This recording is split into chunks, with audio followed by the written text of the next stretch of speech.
అంతేకాదు అధ్యక్ష, మారుమూల ప్రాంతాల్లో ఉన్నటువంటి ప్రజానీకానికి యొక్క ఆరోగ్యాన్ని సంరక్షించే కార్యక్రమంలో భాగంగా దాదాపు 52,000 మంది మెడికల్ సిబ్బందిని నియమించడం కూడా విధ్వంసం అవుతుంది అధ్యక్ష. అలాగే నాడు నేడు ద్వారా రాష్ట్రంలో విద్యా వ్యవస్థలో మౌలిక సౌకర్యాలు కల్పించాలనే ఉద్దేశంతో దాదాపు 32,000 కోట్ల రూపాయలు ఖర్చు పెట్టి భారతదేశ చరిత్రలో ఏ రాష్ట్రంలో లేని విధంగా నాడు నేడు ద్వారా గ్రామాల్లో ఉన్నటువంటి ప్రాథమిక విద్యలో అన్ని స్కూల్స్ ను కూడా బ్రహ్మాండంగా తీర్చిదిద్దడం విధ్వంసం అవుతుందా అధ్యక్ష? ఎన్నడూ జరగలేదు అధ్యక్ష. ఇది దేశ చరిత్రలోనే 32,000 కోట్ల రూపాయలు ఖర్చు పెట్టి ప్రాథమిక విద్యలో మౌలిక సౌకర్యాలు కల్పించడం అనేది విధ్వంసం అధ్యక్ష. ఇది అలాగే ప్రజా సంక్షేమాన్ని దృష్టిలో పెట్టుకుని దాదాపు 2,70,000 రూపాయలు డీబీటీ ద్వారా పేద ప్రజానికానికి డైరెక్ట్ గా వాళ్ళ బ్యాంకుల అకౌంట్లో వేయటం అనేది ఇది విధ్వంసం అవుతుందా అధ్యక్ష? దేశ చరిత్రలోనే మొట్టమొదటిసారిగా ఆంధ్రప్రదేశ్ రాష్ట్రంలో బడుగు బలహీన వర్గ ప్రజానీకం కూడా ఉన్నత స్థాయికి వెళ్ళాలి, ప్రపంచ స్థాయి విద్య వేళకు అందాలన్నటువంటి ఉద్దేశంతో ప్రాథమిక స్థాయిలో ఇంగ్లీష్ మీడియం విద్యను ప్రవేశపెట్టడం విధ్వంసం అవుతుంది అధ్యక్ష. ఇది తరతరాలుగా అణచివేతకు గురైనటువంటి ప్రజలు ఆర్థికంగా బలోపేతం కావాలి, సామాజికంగా చైతన్యవంతులు కావాలి, రాజకీయమైనటువంటి హక్కులు వారు పొందాలి, రాజ్యాంగపరమైనటువంటి హక్కుల భాగస్వాములు కావాలని గత ప్రభుత్వం అనేకమైనటువంటి ప్రయత్నాలు చేసింది అధ్యక్ష. అందుకే రాజకీయాలలో ప్రత్యక్ష ప్రజాస్వామ్యంలో భాగస్వాములు చేసి ఎంతో మందిని ఉన్నతులుగా తీర్చిదిద్దినటువంటి ఆ ప్రభుత్వం విధ్వంసం అవుతుంది అధ్యక్ష. ఇది అలాగే రాష్ట్రంలో ఉన్నటువంటి రైతాంగం ప్రధానంగా దాదాపు 67.7% మంది రైతాంగం ఈ రాష్ట్రంలో ఉన్నారు. వారికి విత్తనాలు అందించే దగ్గర నుంచి ధాన్యం కొనుగోలు దాకా అన్ని సౌకర్యాలు వారికి అందించాలనే ఉద్దేశంతో దాదాపు 10,778 రైతు భరోసా కేంద్రాలు పెట్టి రైతాంగాన్ని అన్ని వేళలా ఆదుకోవాలని ప్రయత్నం చేయడం అనేది విధ్వంసం అవుతుంది అధ్యక్ష. అంతేకాదు అధ్యక్ష, దాదాపు 32,700 మందికి ఇళ్ల పట్టాలు ఇచ్చి రాష్ట్రంలో పూరిళ్లు లేనటువంటి గ్రామాలుగా చూడాలనుకోవటం విధ్వంసం అవుతుంది అధ్యక్ష. ఇది అలాగే 1,30,000 మంది సచివాలయ స్టాఫ్ను నియమించి పరిపాలనా వికేంద్రీకరణలో భాగంగా దేశంలోనే మొట్టమొదటిసారిగా విలేజ్ సెక్రటరియట్లు నియమించడం అనేది విధ్వంసం అవుతుంది అధ్యక్ష. ఇది అలాగే 2,36,000 మంది వాలంటీర్ల ద్వారా డైరెక్ట్ గా ప్రజల వద్దకే పాలన తీసుకువెళ్లి సంపూర్ణమైనటువంటి ఆలోచన విధానాలతోటి పరిపాలన వికేంద్రీకరణ చేయడం అనేది విధ్వంసం అవుతుంది అధ్యక్ష. ఆలోచించవలసినటువంటి బాధ్యత రాష్ట్ర ప్రజానీకమైన ఉందని కూడా ఈ సందర్భంగా నేను మనవి చేస్తున్నా అధ్యక్ష. ఏ విధంగా గవర్నర్ గారి ప్రసంగంలో బడ్జెట్ ప్రసంగంలో ముఖ్యమంత్రి గారు మాట్లాడితే విధ్వంసం విధ్వంసం విధ్వంసం అని మాట్లాడుతున్నారు. విధ్వంస పరిపాలన చేస్తుంది జగన్మోహన్ రెడ్డి గారి కాదు. ఎవరు విధ్వంస పరిపాలన చేస్తున్నారు, ఇచ్చిన హామీలు నెరవేర్చకుండా రాష్ట్ర ప్రజానీకాన్ని మోసం చేస్తున్నారు. ఈ రాష్ట్రంలో ఉన్నటువంటి 5 కోట్ల మంది ప్రజానీకం గమనిస్తున్నారని కూడా ఈ సందర్భంగా మనవి చేస్తున్నాను అధ్యక్ష. అధ్యక్ష, గడిచినటువంటి 9 నెలల కాలంలో ఈ రాష్ట్రం ఎలాంటి పురోగతికి ముందుకెళ్తుందనే విషయాన్ని కూడా కొన్ని మాటలు ఉదాహరించవలసినటువంటి బాధ్యత ఉంది అధ్యక్ష. బడ్జెట్ ప్రసంగంలో అమరావతికి ₹1 పెట్టనవసరం లేదు, సెల్ఫ్ సస్టైన్ మోడల్ అని చెప్తున్నారు. కానీ బడ్జెట్ పత్రాల్లో మాత్రం అమరావతికి పీపుల్స్ క్యాపిటల్ 6,000 కోట్లని ఏ విధంగా చెప్పారు అధ్యక్ష? వరల్డ్ బ్యాంక్, ఏషియన్ బ్యాంక్ వాళ్ళ దగ్గర నుంచి 15,000 కోట్ల రూపాయలను అప్పు తీసుకున్నారు. హట్కో నుంచి 11,000 కోట్ల రూపాయలు అప్పు తీసుకున్నారు. జర్మన్ బ్యాంక్ నుంచి 5,000 కోట్ల రూపాయలు అప్పు తీసుకున్నారు. అంటే దాదాపు మొత్తం 31,000 కోట్లు అమరావతికి అని ఈ రోజుకు జరిగినటువంటి సందర్భం అధ్యక్ష. అంతేకాకుండా ఈ కూటమి ప్రభుత్వం ఏర్పాటైన తరువాత చేసినటువంటి అప్పు చూస్తే జూన్ 24వ తారీఖున 6,000 కోట్లు, జూలై 10,000 కోట్లు, ఆగస్టులో 3,000 కోట్లు, సెప్టెంబర్లో 4,000 కోట్లు, అక్టోబర్లో 6,000 కోట్లు, నవంబర్లో 4,000 కోట్లు, డిసెంబర్లో 9,237 కోట్లు, ఫిబ్రవరిలో 700 కోట్లు. ఈ విధంగా అప్పు చేశారు అధ్యక్ష. సంపద సృష్టిస్తాం, సంపద సృష్టించి రాష్ట్రంలో సంక్షేమ పథకాలు, అభివృద్ధి పథకాలు చేపడతాం అని ఎన్నో ప్రగల్భాలు పలికినటువంటి కూటమి ప్రభుత్వం, కూటమి నాయకులు స్ట్రైట్ గా అడుగుతున్నాడు అధ్యక్ష. సంపద సృష్టించడం అంటే అప్పులు చేసి రాష్ట్ర ప్రజానీకం మీద అధిక భారం మోపడం అధ్యక్ష. సమాధానం 5 కోట్ల మంది ప్రజానీకానికి చెప్పవలసినటువంటి బాధ్యత కూటమి ప్రభుత్వమేనని కూడా ఈ సందర్భంగా మనవి చేస్తున్నాను అధ్యక్ష. ఎంత ఘోరమైనటువంటి వైఫల్యాలంటే బడ్జెట్ లో మీరు మాట్లాడినటువంటి మాటలకి, ఎన్నికల సందర్భంగా మీరు చెప్పినటువంటి విషయాలకి ఏమాత్రం పొంతన లేకుండా సత్యదూరమైనటువంటి విషయాలు మాట్లాడుతూ ఎన్నికల సందర్భంలో ప్రజల్ని రెచ్చగొట్టి అనేకమైనటువంటి వాగ్దానాలు ఇచ్చి ప్రజల్ని మభ్యపెట్టి ఇవాళ మీరు బడ్జెట్ లో గడిచినటువంటి బడ్జెట్ కానీ ఈ బడ్జెట్ లో కానీ మీరు చేసినటువంటి సందర్భాలు ఒక్కసారి సభ దృష్టిలో పెట్టవలసినటువంటి బాధ్యత మా మీద ఉంది అధ్యక్ష. సూపర్ 6 పథకాల్లో మొట్టమొదటిగా ఆడబిడ్డ నిధి. ఇవాళ మంత్రులుగా ఉన్నటువంటి వ్యక్తులు సైతం గౌరవ మంత్రివర్యులు ఆ రోజు ఎన్నికల సందర్భంలో ప్రతి ఇంటికి తిరిగి మీ బిడ్డలు ఇంట్లో ఎంతమంది ఉన్నా కూడా ఒక్కొక్కరికి 15,000 అని ఊరూరా తిరిగి అక్కడికి వస్తున్నాం సార్, ఊరూరా తిరిగి డప్పు కొట్టారు అధ్యక్ష. రాష్ట్రంలో దాదాపు 1,60,00,00,000 మంది ఉన్నారు. ఇవాళ సంవత్సరానికి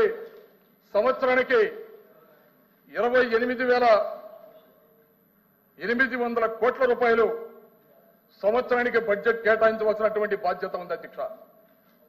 కానీ గడిచిన బడ్జెట్లో మీ కేటాయింపు 0. ఈ బడ్జెట్లో మీ కేటాయింపు 0. అంటే 2 సంవత్సరాల్లో కలిపి 57,600 కోట్ల రూపాయలు రాష్ట్ర ప్రజలకు ఇచ్చినటువంటి వాగ్దానాన్ని ఎగనమ్మ పెట్టారన్న విషయాన్ని సమాధానం మీరు చెప్పాల్సినటువంటి బాధ్యత మీ కూటమి ప్రభుత్వానికి, మీ ముఖ్యమంత్రి చంద్రబాబు నాయుడు గారికి బాధ్యత ఉందా లేదో చెప్పాలి అధ్యక్ష. అలాగే ఉచిత బస్సు అధ్యక్ష. ప్రక్క రాష్ట్రంలో చూసి వాత పెట్టుకున్నట్లు కర్ణాటక, తెలంగాణ రాష్ట్రాల్లో ఏ విధంగా జరిగిందని ఆలోచన కూడా లేకుండా రాష్ట్రంలో ఉన్నటువంటి మహిళలందరికీ కూడా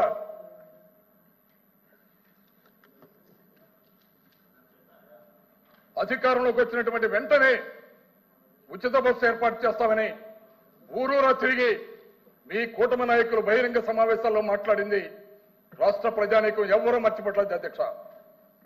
ఇవాళ రాష్ట్రంలో రోజుకి దాదాపు 20 లక్షల మంది ప్రయాణికులు, మహిళలు ప్రయాణిస్తున్నారు. దాని ప్రకారం సంవత్సరానికి 3,128 కోట్ల రూపాయలు బడ్జెట్ కేటాయింపులు జరగాలి అధ్యక్ష. అంటే 2 సంవత్సరాల్లో కలిపి 6,344 కోట్ల రూపాయలు కేటాయించవలసి ఉండగా లాస్ట్ బడ్జెట్ లో, ఈ బడ్జెట్ లో ఒక్క రూపాయి కూడా కేటాయించలేదు. రాష్ట్ర ప్రజానీకానికి 6,340 కోట్ల రూపాయలు 0 పెట్టి ఎగనామం పెట్టారని కూడా ఈ సందర్భంగా మనం చేస్తున్నాను అధ్యక్ష. అలాగే నిరుద్యోగ భృతి అధ్యక్ష. ఎంత దుర్మార్గం అంటే చంద్రబాబు నాయుడు గారు ఎప్పుడు అధికారంలో ఉన్నా రాష్ట్రాన్ని సుదీర్ఘంగా పరిపాలన చేసినటువంటి వ్యక్తి గౌరవనీయులు చంద్రబాబు నాయుడు గారు. ఆయన ఎప్పుడు అధికారంలో ఉన్నా నిరుద్యోగ యువతని మోసపూరితమైన మాటలు చెప్తూనే ఉన్నారు అధ్యక్ష.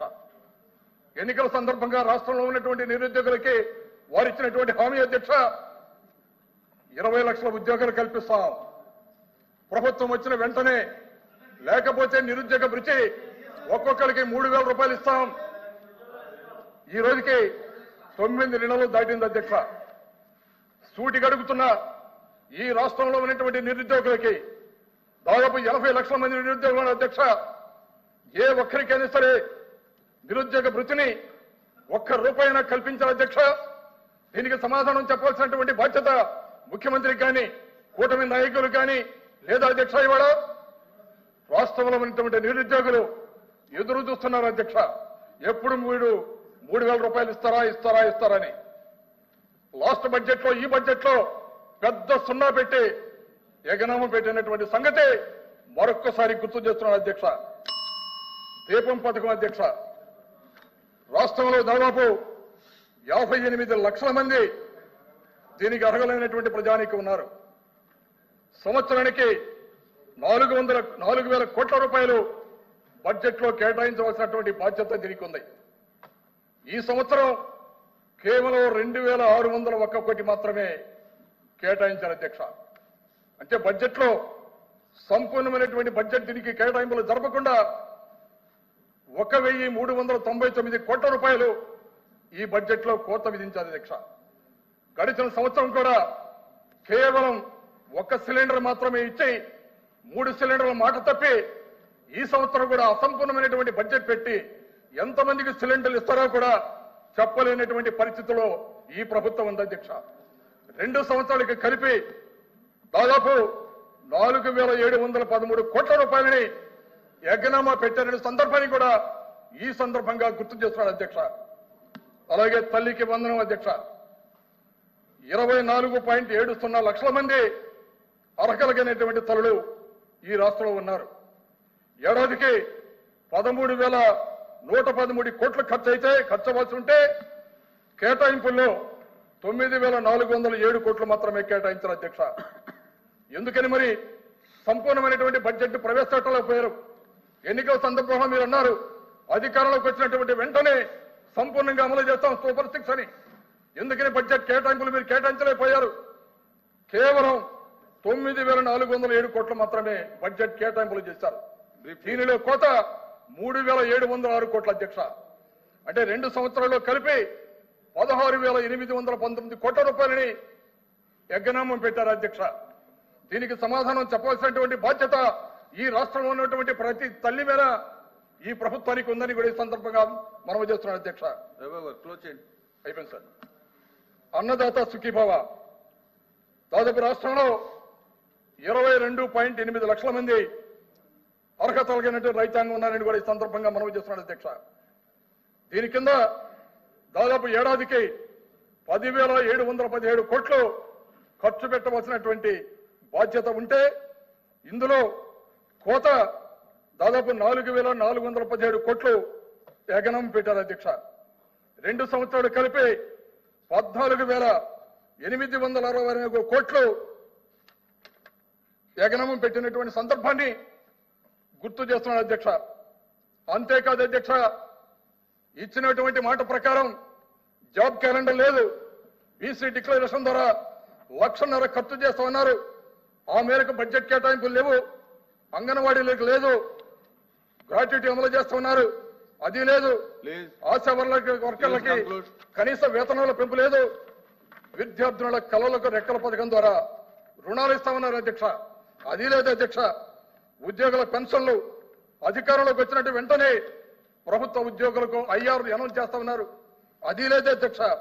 సిపిఎస్ కానీ జిపిఎస్ కానీ ఆ విధానాన్ని సమీక్షించి ఆమోదకమైనటువంటి పరిష్కారం మాట్లాడుతూ ఉన్నారు. ఈ రోజు కూడా ఉద్యోగుల సమస్యల మీద స్పష్టమైనటువంటి క్లారిటీ లేకుండా వ్యవహరిస్తున్నారనే సందర్భాన్ని కూడా మరొక్కసారి గుర్తు చేస్తున్నా అధ్యక్ష. బడ్జెట్ అసంపూర్ణంగా ఉంది అధ్యక్ష. ఎన్నికల సందర్భంలో ఇచ్చినటువంటి హామీలకి మీరు ప్రవేశించినటువంటి బడ్జెట్ కి ఏమాత్రం కూడా పొంతన లేని విధానంగా ఉందంటే మరొక్కసారి మనవి చేస్తూ చివరిగా మరొక ముఖ్య విషయాన్ని కూడా మీ ముందుంచాలి అధ్యక్ష. ఈ ప్రభుత్వం ఉన్నటువంటి నాయకులు ఎంత బాధ్యతారహితంగా మాట్లాడుతున్నారో దురదృష్టం అధ్యక్ష. రాజ్యాంగపరమైనటువంటి పదవుల్లో ఉండి బాధ్యత కలిగినటువంటి వ్యక్తులు మాట్లాడే తీరు ఇదేనని రాష్ట్ర ప్రజానీకం సిగ్గుతో తల వంచుకుంటున్నాడు కూడా సందర్భంగా మనం చేస్తున్నాం అధ్యక్ష. గౌరవ ముఖ్యమంత్రి గారు భారత రాజ్యాంగం ద్వారా నిర్మితమయ్యారు. వివక్షత లేని పరిపాలన చేస్తామని వారు ప్రమాణం చేసి ముఖ్యమంత్రిగా అధికారాన్ని చేపట్టారు అధ్యక్ష. మొన్న జరిగినటువంటి సమావేశంలో వారు మాట్లాడినటువంటి మాట, ఒక రాష్ట్ర ముఖ్యమంత్రి రాష్ట్రంలో ఉన్నటువంటి ప్రజలకి సమన్యాయం చేయవలసినటువంటి ముఖ్యమంత్రి బాధ్యత రహితంగా వైసీపీ వాళ్ళు కనుక వస్తే అధికారులు ఏ పనులు చేయవద్దని, అంతేకాకుండా వైసీపీ వాళ్ళు కనుక ముగించండి అధ్యక్ష. ముఖ్యమంత్రి గారు మాట్లాడిన మాట అన్ని ప్రచార సాధనాల్లో వచ్చింది అధ్యక్ష. ప్లీజ్ ముఖ్యమంత్రి 2 నిమిషాలు అధ్యక్ష. ప్రచార సాధనాల్లో వచ్చిందని చివరిగా మాట్లాడుతున్నాను. ముఖ్యమంత్రి గారు మాట్లాడుతూ రాష్ట్రంలో ఉన్నటువంటి వైసీపీ వాళ్ళు కనుక పనిచేస్తే పాముకి పాలు పోస్తున్నట్టు అని మాట్లాడారు అధ్యక్ష. వేరే సందర్భంలో అధ్యక్ష, బాధ్యత కలిగినటువంటి ముఖ్యమంత్రి అధ్యక్ష. ఈ రాష్ట్రంలో 40% మంది ప్రజానీకం వైఎస్ఆర్ కాంగ్రెస్ పార్టీకి ఓట్లు వేసిన సంగతి మర్చిపోవద్దని కూడా మాట్లాడుతున్నాడు అధ్యక్ష. అంతేకాదు అధ్యక్ష, అయిపోయింది అధ్యక్ష, క్లోజ్ చేస్తాను. మరో మంత్రి గారు మాట్లాడుతూ క్లోజ్ చేయండి, బడ్జెట్ మీద మాట్లాడండి. అయిపోయింది అధ్యక్ష, క్లోజ్ చేస్తాను అధ్యక్ష. మరో మంత్రి గారు మాట్లాడుతూ మేము తలుచుకుంటే వైసీపీ వాళ్ళు రోడ్ల మీద తిరగలేరని మాట్లాడతారు. మరో మంత్రి గారు మాట్లాడుతూ మరో మంత్రి అయిపోయింది అధ్యక్ష. మరో మంత్రి గారు మాట్లాడుతూ పచ్చ చొక్కా వేసుకున్న వాళ్ళకి కూర్చోండి. అది వేరే సందర్భంలో మాట్లాడు, క్లోజ్ చేయండి ప్లీజ్.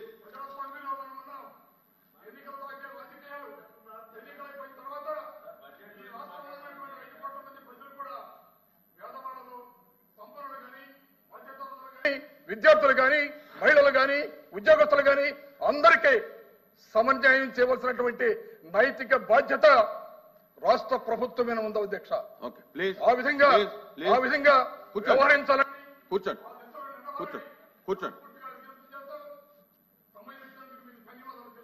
ప్లీజ్, కూర్చోండి. పంచుమర్తి అనురాధ్ గారు.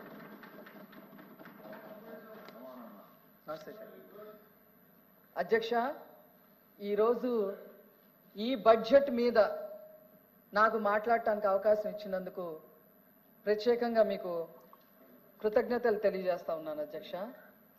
గత ప్రభుత్వంలో 2019 నుంచి 2024 వరకు జగన్మోహన్ రెడ్డి గారు ఆర్థిక అరాచకాన్ని సృష్టిస్తే అందులో నుంచి బయటికి రావడానికి ఈరోజు గౌరవనీయులు నారా చంద్రబాబు నాయుడు గారి యొక్క అధ్యక్షతన గౌరవనీయులు ఆర్థిక మంత్రివర్యులైన కేశవన్న సర్వైవల్ కోసం, మళ్ళీ ఆంధ్ర రాష్ట్రాన్ని గాడిని పెడతం కోసం, అన్ని వర్గాల్ని ఉద్ధరించడం కోసం ఈరోజు బడ్జెట్ దాదాపు 3,22,359 కోట్లతో బడ్జెట్ ప్రవేశపెట్టి అన్ని వర్గాల్ని సాటిస్ఫై చేస్తున్నందుకు ప్రత్యేకంగా వారికి ధన్యవాదాలు తెలియజేస్తున్నాను అధ్యక్ష.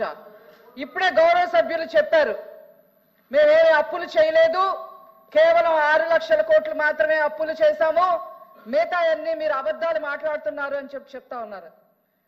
బడ్జెటేతర బకాయిలు ఎవరొచ్చి చెల్లిస్తారు? దాదాపు 1,40,000 కోట్ల పైన బడ్జెటేతర అప్పులు చేశారు అధ్యక్ష. నేను ఎక్కువ విషయాలకు పోను అధ్యక్ష, కొన్ని క్లుప్తంగా చెప్తాను. జగన్మోహన్ రెడ్డి గారి హయాంలో ఆర్థిక శాఖకి 19,549 కోట్ల రూపాయలు బకాయిలు పెట్టారు అధ్యక్ష.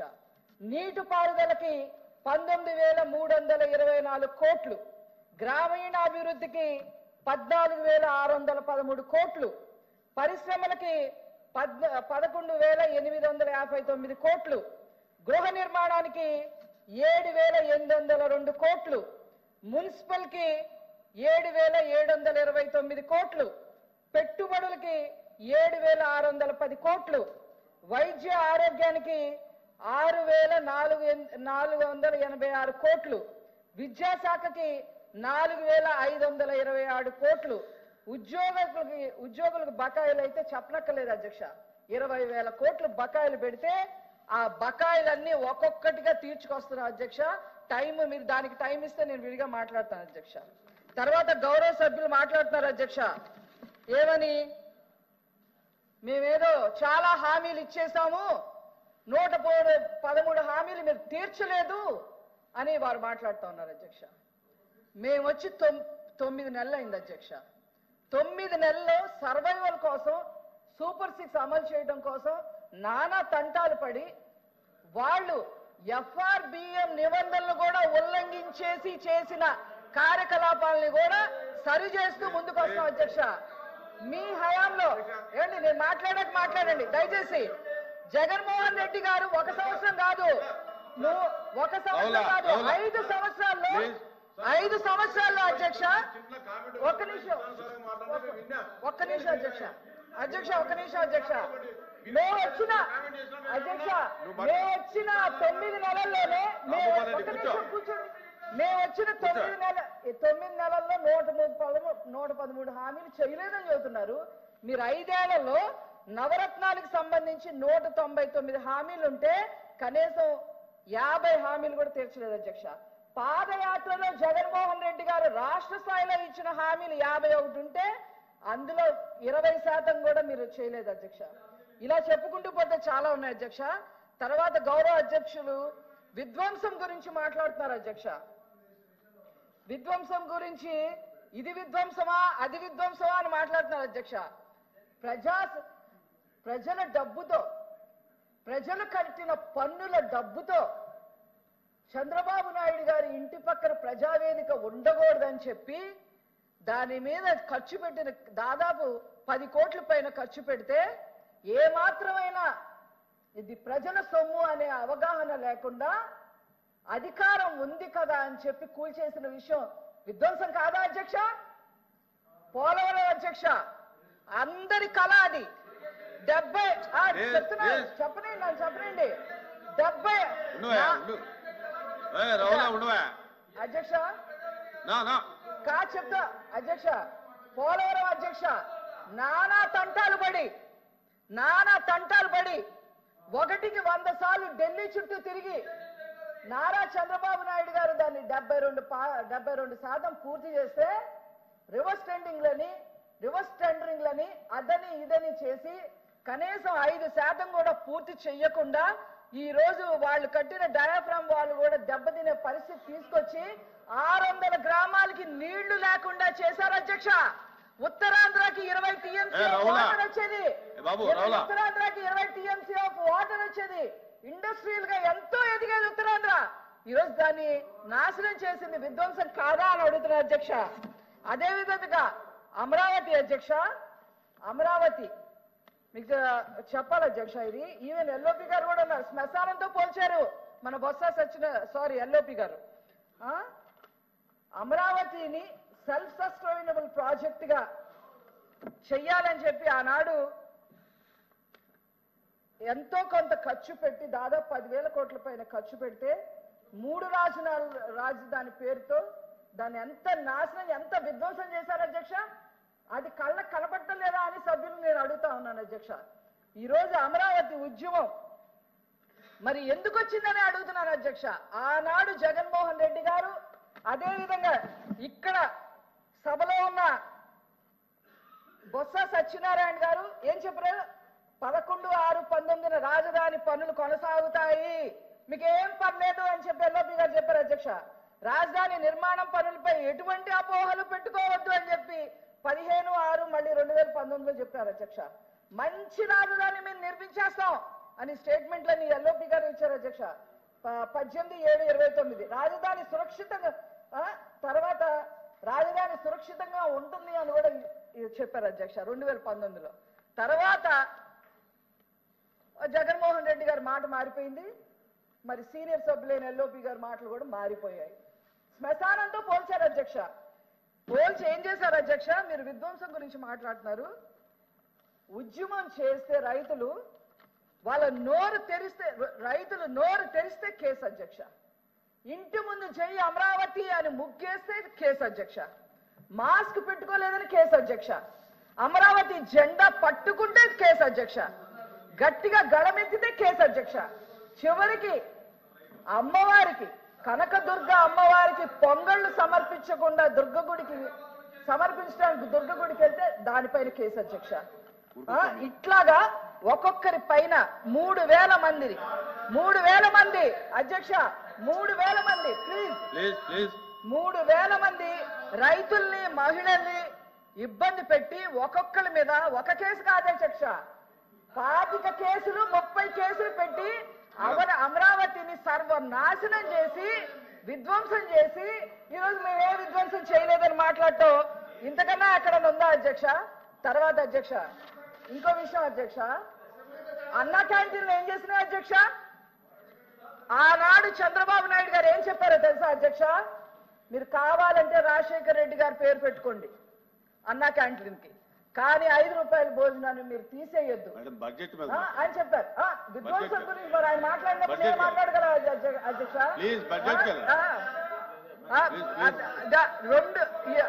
అన్నా క్యాంటీన్ పేదవాళ్ళకి 5 రూపాయలతో భోజనం దొరకకూడదు, పేదవాళ్ళు బానిసల్లాగా బతకాలి అని చెప్పి చేసి అన్నా క్యాంటీన్ తీసేశారు అధ్యక్ష.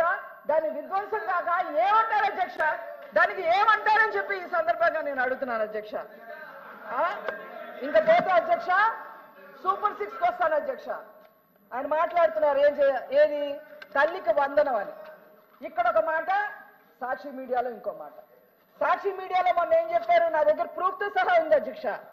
సాక్షి స్క్రోలింగ్ నా దగ్గర ప్రూఫ్లతో సహా ఉన్నాయి అధ్యక్ష. సాక్షిలో ఏం చెప్పారు అధ్యక్ష?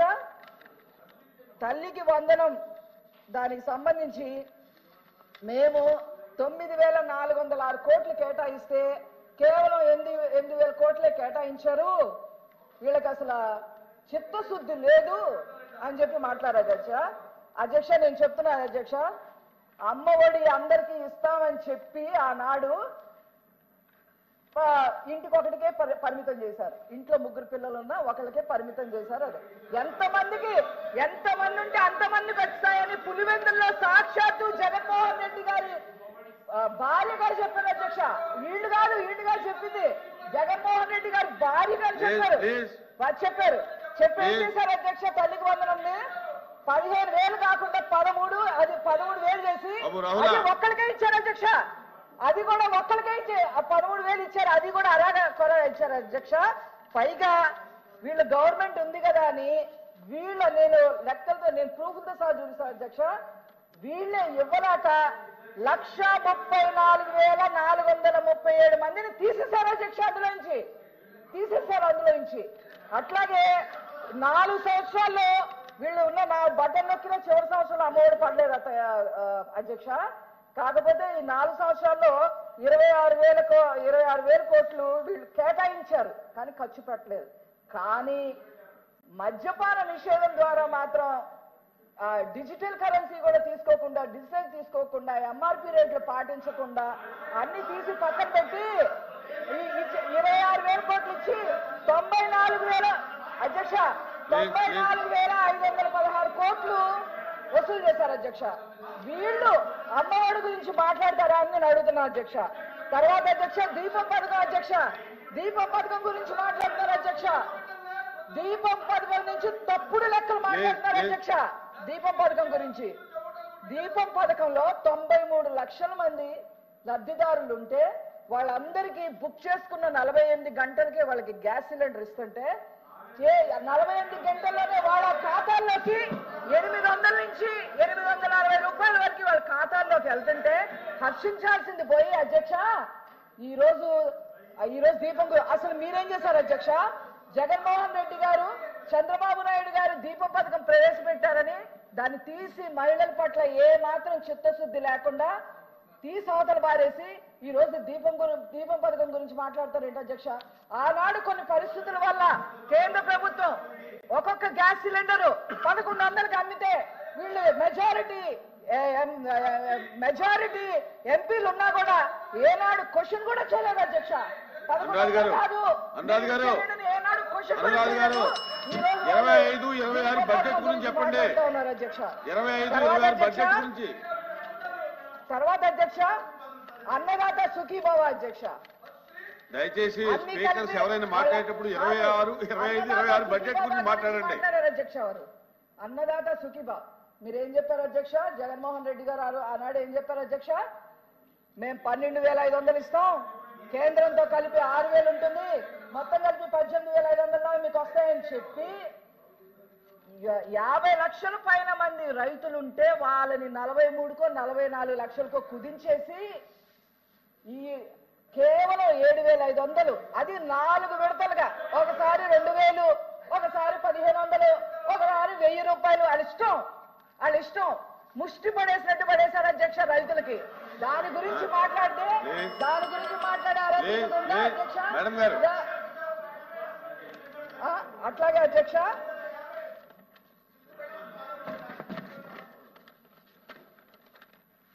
అట్లా ఈ రకంగా చేసి ఉచిత బస్సు గురించి మాట్లాడతారు అధ్యక్ష. ఆల్రెడీ నారా చంద్రబాబు నాయుడు గారు అట్లాగే మా సంబంధిత మంత్రులు చెప్పారు అధ్యక్ష. ఏమని? ఉగాది నుంచి ఉచిత బస్సు ప్రయాణం చేస్తా ఉంది, దానికి ఏం కేటాయించలేదు అంటారు అధ్యక్ష. రవాణా శాఖకు కేటాయించింది వీళ్ళు కనపట్టలేదా నేను అడుగుతున్నాను అధ్యక్ష.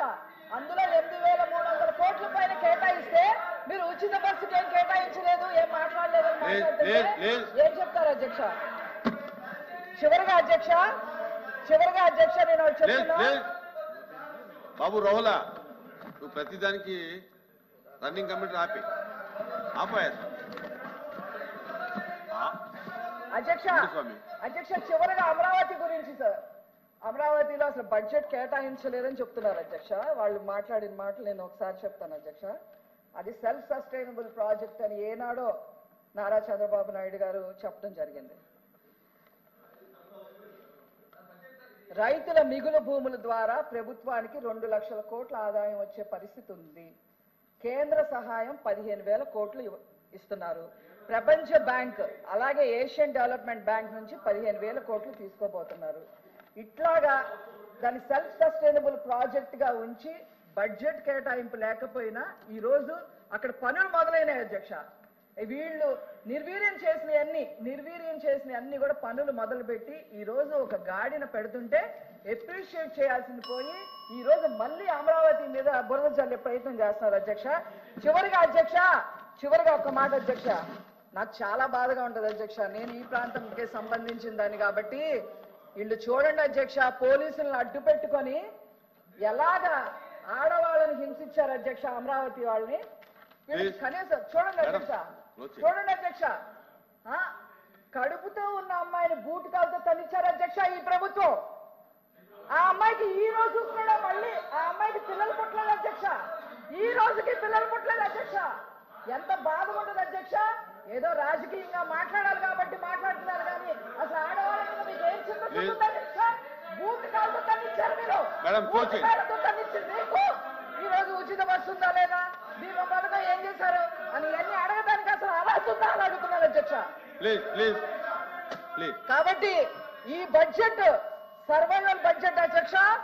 ఇది ఆర్థిక అరాచకాన్ని సృష్టిస్తే జగన్మోహన్ రెడ్డి గారు ఈ రోజు తీసుకొచ్చి వెంటిలేటర్ మీద పెట్టి నిదానంగా ఒక్కొక్కటిగా చేసి ఎంత ఏంటి అధ్యక్ష నారా చంద్రబాబు నాయుడు గారు ఒక్కొక్క శాఖని సరిదిద్దడానికి ఒక్కొక్క శాఖ మీటింగ్ పెడితే 5 గంటలు పడుతుంది అధ్యక్ష. 5 గంటలు పడుతుంది ఈయన చేసిన అరాచకానికి. అవన్నీ తెలుసుకొని మీరు మాట్లాడాలని చెప్పి సందర్భంగా తెలియజేస్తూ ఈ బడ్జెట్ ని ఆమోదించాలి, హర్షధ్వానాలు వాళ్ళు ప్రకటించాలని చెప్పి సందర్భంగా చెప్తూ నేను సెలవు తీసుకున్నాను అధ్యక్ష. Thank you. మొండుతోక అరుణ్ కుమార్ గారు.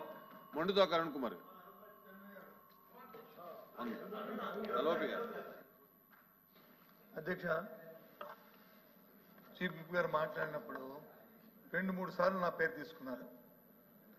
ఆ రోజు నేను మున్సిపల్ మినిస్టర్ హోల్డ్ చేస్తున్నప్పుడు అమరావతి మాట్లాడినప్పుడు అందుకని ఆ విషయాన్ని 1 నిమిషంలో క్లారిఫై చేద్దామని చెప్పి నేను పడినాను అధ్యక్ష. వారు చెప్పింది 10,000 కోట్ల రూపాయలు అప్పుడు ఖర్చు పెట్టామన్నారు. అది వాస్తవ విరుద్ధం అధ్యక్ష.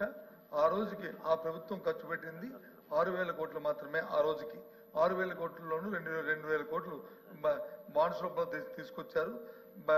బడ్జెట్ నుంచి ప్రభుత్వం ఖర్చు పెట్టింది 2,000 కోట్లు, 2,000 కోట్లు ఇంకా అప్పుతో తెచ్చారు. అది పక్కన పెడితే అధ్యక్ష 3 రాజధానులు పన్ను తగ్గిస్తాను. 3 రాజధానులు అనేది మా ప్రభుత్వ విధానం అధ్యక్ష. ఆ రోజు మా పార్టీ విధానం, మా ప్రభుత్వ విధానం 3 రాజధానులు. అలాగే అమరావతిలో ఉన్న ఈ ప్రాంతాన్ని కూడా ఇక్కడ శాసన రాజధాని పెట్టి అభివృద్ధి చేయాలనేది మా పార్టీ విధానం అధ్యక్ష. దాంట్లో ఏ విధమైన డిస్ప్యూట్ లేదు, ఏ విధమైన అభిప్రాయ భేదం లేదు. ఆ ప్రకారం ఆ రోజు చేశాం అధ్యక్ష. ఆ రోజు చెప్పిన తర్వాత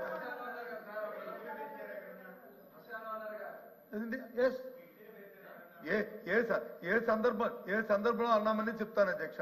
ఇప్పుడు చెప్పారు కదా, మళ్ళీ నా నోటితో చెప్పడానికి అవసరం లేదు, కానీ మీరు అన్నారు కాబట్టి చెప్తున్నాను. మీరు అడుగుతున్నారు కాబట్టి శ్మశానాన్ని ఆ రోజు వచ్చి చూడడానికి వస్తానని ప్రభుత్వంలో పెద్దలు ఆ రోజు మాజీలు వచ్చి చెప్తే ఏముంది, ఇక్కడ 3 సంవత్సరాలు అయింది అమరావతి దాన్ని ప్రారంభించారు. 1,19,000 కోట్ల రూపాయలతో వచ్చి బడ్జెట్తో పెట్టి సుమారు 6,000 కోట్ల రూపాయలు కూడా ఇంకా ఖర్చు పెట్టగా దాని నుంచి ఆ రకంగా శ్మశానాలుగా దాని నుంచి ఏం చూడడానికి వస్తారయ్యా, దాన్ని ఏంటి చేస్తారు అని చెప్పి అన్నాను అధ్యక్ష. ఎస్ అన్నాను, చెప్తాను, అనలేదు అనట్లేదు కదండి. ఆ సందర్భం అది, ఆ సందర్భం అన్నా. కూర్చోమ్మా,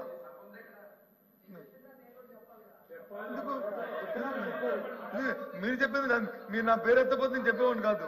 నేను అసలు కూర్చోండి, నాకు సంబంధం లేని విషయం నేను ఎందుకు చెప్తాను. మీ ఇష్టం, మీరేం మాట్లాడుకున్నా మీ ఎల్ఓపీ గారికి ఇది మీ చీఫ్ విప్ గారికి మీకు ఉన్న హక్కుతో మీరు మాట్లాడతారు. అదే అధ్యక్ష. కాబట్టి దయచేసి ఆ రోజు సందర్భం ఏంటంటే, ఆ రోజు అప్పుడున్న సందర్భంలోనూ యుద్ధాంశం అని చెప్పారు. ఏదైతే ఇల్లీగల్గా ఉన్న కన్స్ట్రక్షన్స్ ఏవవుతున్నాయో వాటిని కూలడం జరిగింది తప్ప లీగల్గా ఉన్నదాన్ని ఏది ప్రభుత్వం వచ్చి ఎప్పుడు కూడా ఏది కూడా కోల్చదు అధ్యక్ష. ఈ సభ ద్వారా గౌరవ సభ్యులు కూడా తెలియజేస్తాను, దయచేసి మా ప్రభుత్వ విధానం 3 రాజధానులు, అదే విషయాన్ని నేను మళ్ళీ చెప్పాను, అదే చెప్తున్నాను కూడా అధ్యక్ష. అవసరం ఏంటి, అక్కడ ఉన్న వాళ్ళందరూ ఏంటి, మీరు ఆ మాట అన్నందుకు మీరు ఏమైనా కాటి కాపరా దానికి? కేబినెట్ సమావేశాలు నిర్వహించారు అంటే మీరు శ్మశాన వాటికలో కేబినెట్ సమావేశాలు నిర్వహించారా? నేను అవి కూడా చదువుతాను అధ్యక్ష. ఎప్పుడెప్పుడు కేబినెట్ సమావేశాలు నేను ఇచ్చేశారు? 10/6/2019, 19/7/2019, 3/9/2019, 16/10/2019 కేబినెట్ సమావేశాలు నిర్వహించుకొని ఆ అసెంబ్లీ అక్కడనే ఉంది, సెక్రటేరియట్ అక్కడే ఉంది. చక్కగా మేము కట్టిస్తే శుభ్రంగా అందులో పరిపాలన చేయాల్సింది పోయి విధ్వంసం చేశారు అందులో కూర్చొని. పైగా మీరు శ్మశానం అని దాంతో పోల్చారు. మీరు శ్మశానం దాంతో పోల్చి 5 ఏళ్ళు అక్కడనే కూర్చున్నారు మీరు. విషయం ఏంటంటే, మీరు పెట్టిన ప్రతి బిల్డింగ్ కూడా అది తాత్కాలికం అని చెప్పిన మాట మర్చిపోయినట్టుకున్నారు. తాత్కాలికంగా ఒక అద్దెని తీసుకుని లేకపోతే ఒక టెంపరీ కన్స్ట్రక్షన్ వేసి అందులో చేసుకుని ఆ కార్యక్రమాన్ని వచ్చి పెద్దగా గొప్పగా చెప్పుకుంటారు అధ్యక్ష. అది అదే ఏ రకంగా అధ్యక్ష? ఈ రోజు ఇక్కడ ఉన్న ఇక్కడ హౌస్ ఇది పర్మనెంట్ కాదు కదా అధ్యక్ష, మీ ఉద్దేశంలోను ఇది టెంపరీ కదా అధ్యక్ష. ఈ టెంపరీ దానికి ఎంత ఖర్చు పెట్టారు అధ్యక్ష? స్క్వేర్ ఫుట్ గా ఆ రోజు 10,500 రూపాయలు ఖర్చు పెట్టాము అధ్యక్ష. 10,500 రూపాయలు ఆ రోజు ఖర్చు అయింది. మీ లెక్కల్లో చూసుకోండి, మీ దగ్గర రికార్డు. నేను ఏం చెప్తాను, మా అబద్ధం కాదు. అయినప్పుడు కూడా దాని గురించి నేను మాట్లాడలే, మీరు శ్మశానమైన మాటకి నేను చెప్పాను. ఏది ఆ రోజున్న సందర్భం ఏంటంటే, మీరు వచ్చి చూడడానికి వస్తుంటే ఏం చూస్తారా, ఇక్కడ ఏం లేదు, ఇక అధికారం ఉన్నప్పుడు వచ్చి కట్టలేదు, 3 సంవత్సరాలు వృధా చేశారు, 6,000 కోట్లు మాత్రమే ఖర్చు పెట్టారు 1,19,000 కోట్లకిను. కాబట్టి ఈ సందర్భంలో ఏం చేస్తారని అనే మాట మాత్రం చెప్పిన మాట వాస్తవం. దానికి ఇప్పటికే కట్టుబడి ఉన్నాను. నేను కట్టుబడి లేదే, నేనేం కాదనలేదు, నేను అనలేదు, నేను తప్పు చెప్తాను నేను అనలేదే, అదే చెప్పాను నేను. మంత్రి గారు. అధ్యక్ష, అందరిలో కొద్ది సీనియర్ సభ్యులు చాలాసార్లు మంత్రులు చేశారు, కొద్దిగా అనుభవం ఉన్న వ్యక్తి. మేము అనేమంటామంటే ఇప్పుడు కూడా అంటే ఎలాగ తప్పు చెప్పాలనేది వాళ్ళు ఆలోచన చేసి తప్పులు చెప్పడం వాళ్ళ అలవాటు. ఎప్పుడు కూడా అధ్యక్ష, ఇది తాత్కాలికమైనటువంటి శాసనసభ కానీ శాసన మండలి కానీ సెక్రటేరియట్ని కానీ ఎప్పుడు మేము అనలేదు అధ్యక్ష. మీరు ఎప్పుడు కూడా మీరు ఏ రికార్డు మీరు తీసుకున్నా సరే మేము ఏం చెప్పాం అధ్యక్ష ఏం చెప్పామంటే, ఇది ట్రాన్సిస్టు అంటే మనం పెర్మనెంట్ గా కట్టేలోపు ఇది వాడుకుంటామని చెప్పాము తప్ప ఇది తాత్కాలికమైన పదం ఎక్కడ కూడా రాలేదు అధ్యక్ష. నెంబర్ 1 అధ్యక్ష. నెంబర్ 2, అంత పెద్ద మనిషి శ్మశానం అని ఎందుకు అన్నారంటే మరి ఆయన విజ్ఞతకు వదలొచ్చు. కానీ ఆ రోజుకి ఏదైతే కొత్త ప్రభుత్వం ఏర్పడిందో ఆ రోజు ఇదే శాసనసభలో సమావేశాలు నిర్వహించారు. ఇదే శాసన మండలిలో సమావేశాలు నిర్వహించారు. మేము కట్టినటువంటి సచివాలయంలోనే కేబినెట్ సమావేశాలు పెట్టి పరిపాలన చేశారు. మరి ఇన్ని జరిగిన తర్వాత అటువంటి వ్యక్తి ఆ మాట అనడం తప్పని చెప్పాం అధ్యక్ష. రెండవది, ఆ రోజు నేను కూడా శాసనసభలో ఉన్నాను. గౌరవ ప్రతిపక్ష నాయకులు గారు ఆ రోజు మున్సిపల్ అడ్మినిస్ట్రేషన్ మినిస్టర్గా ఉన్నారు. ఇది డే 1 నుంచి చంద్రబాబు నాయుడు గారు ఒక సామాజిక వర్గం గురించి ఇక్కడ సచివాలయం, ఇక్కడ అమరావతికి రాజధాని ఏర్పాటు చేశారు. రాష్ట్రంలో వచ్చిన డబ్బంతా ఇక్కడే ఖర్చు పెట్టేస్తున్నారు. రాష్ట్రంలో ఎక్కడ కూడా అభివృద్ధి జరగడం లేదని ప్రతి ఒక్కరు అదే మాట్లాడారు అధ్యక్ష. మేము ఆ రోజు ఈ ప్రాంతాన్ని ఎంపిక చేసేటప్పుడు అన్ని ప్రాంతాలకి సమానమైనటువంటి దూరం, ఇది ఒక నూతన విధానంతో విన్ విన్ సిచ్యువేషన్తో ముందుకెళ్తున్నాం. రైతులందరూ అంగీకరించారు. ఈ విధానంతో మేము చేస్తున్నామని చెప్పి శాసనసభలో నేనున్నాను అధ్యక్ష. ఆ రోజు అపోజిషన్ లీడర్గా ఉన్నటువంటి వ్యక్తి నాకు ఎటువంటి అభ్యంతరం లేదు, ఇప్పుడున్న భూమి సరిపోదు, ఇంకొద్దిగా గ్యాదర్ చేస్తే మనకి సచివాలయానికి చాలా బాగా వస్తుందని చెప్పి, నేనేదో అబద్ధం చెప్పడం కాదు అధ్యక్ష, ఇప్పుడు కావాలంటే స్పీచ్లు ఉంటాయి. అటువంటి వాళ్ళు అధికారంలోకి వచ్చిన తర్వాత ఈ రకంగా 3 రాజధానులు అని చెప్పి 5 సంవత్సరాలు, ఎంత బాధ అంటే అధ్యక్ష, ఈరోజు సచివాలయం భవనం, హైకోర్టు ఆ రోజు ఏవైతే మనం ఫౌండేషన్స్ వేసాం అధ్యక్ష, 5 సంవత్సరాలు నీటిలో ములగబెట్టారు అధ్యక్ష. 5 సంవత్సరాలు 8 మాసాల నుంచి ఆ నీరు తొండుతుంటే ఇప్పుడు కూడా రావడం లేదు అధ్యక్ష. ఇవన్నీ మీరు తెలియచేశారా, తెలియక చేశారా? ఒక వ్యక్తి కావాలని చేసినప్పుడు మీలాంటి సీనియర్సేనే కనీసం ఎందుకు చెప్పలేదని మేము బాధపడుతుంటే ఇంకా దాన్ని సమర్థించారు. మాట్లాడితే అధ్యక్ష, మాట్లాడితే మా బొత్స సత్యనారాయణ గారు గౌరవనీయులు, ఇది మీరు 10,500 ఎస్ఎఫ్టీ పెట్టి కట్టేశారు, ప్రజాధనాన్ని వృధా చేశారని చెప్పి మాట్లాడుతున్నారు అధ్యక్ష. విశాఖపట్నం అధ్యక్ష, ఋషికొండ ప్రకృతి వచ్చినటువంటి సంపద. ఋషికొండ కనీసం ఆ ప్రాంత వ్యక్తి సీనియర్ ఎంత తప్పు జరిగిందో అంత తప్పు జరిగింది, దాని గురించి డిస్కషన్కి వెళ్ళక్కర్లేదు. ఈ రోజు నేను అడుగుతున్నాను అధ్యక్ష, ఈరోజు కొత్త ప్రాంతం ఫైల్ టెస్టింగ్లు అన్నీ చేసిన తర్వాత కాంక్రీట్ అది బాగా వేసి ఆ రేటుకి ఇస్తే ఋషికొండ కొండ మీద కట్టింది ఎస్ఎఫ్టీ 26,000 అధ్యక్ష. 26,000 అధ్యక్ష. కమోటీ లక్షల కోట్ల రూపాయలు, లైట్లు లక్షల కోట్ల రూపాయలు. ఈరోజు ఏమైంది? అది దేనికైనా ఉపయోగిస్తున్నారా?